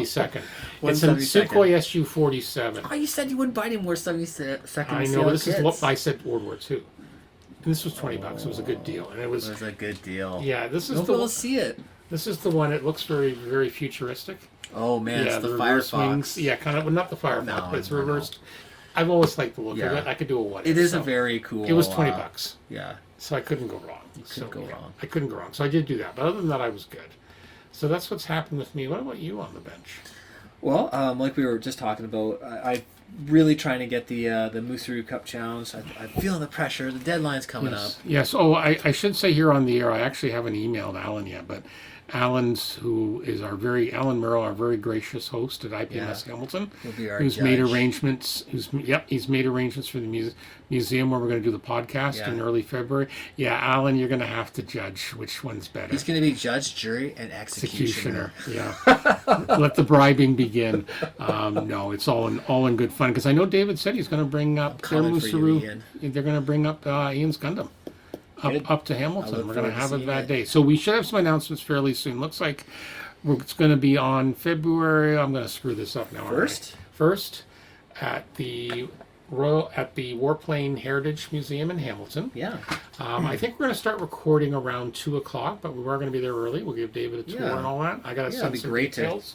Get my button gear and do that. have a So, visit. and we really thank the Canadian Warplane Heritage Museum and for IPMS hosting us. Hamilton Yeah. for It's gonna be hosting awesome. us. And we may be doing it in front of a live audience. That would be really cool. Yeah, we'll just have to make sure we search people at the door. No bringing rotten fruit in Yeah. or eggs to throw at us. We only take a certain class of people. We do. in our we show. Do. We do. Well, we did invite David, so that's got to tell you something.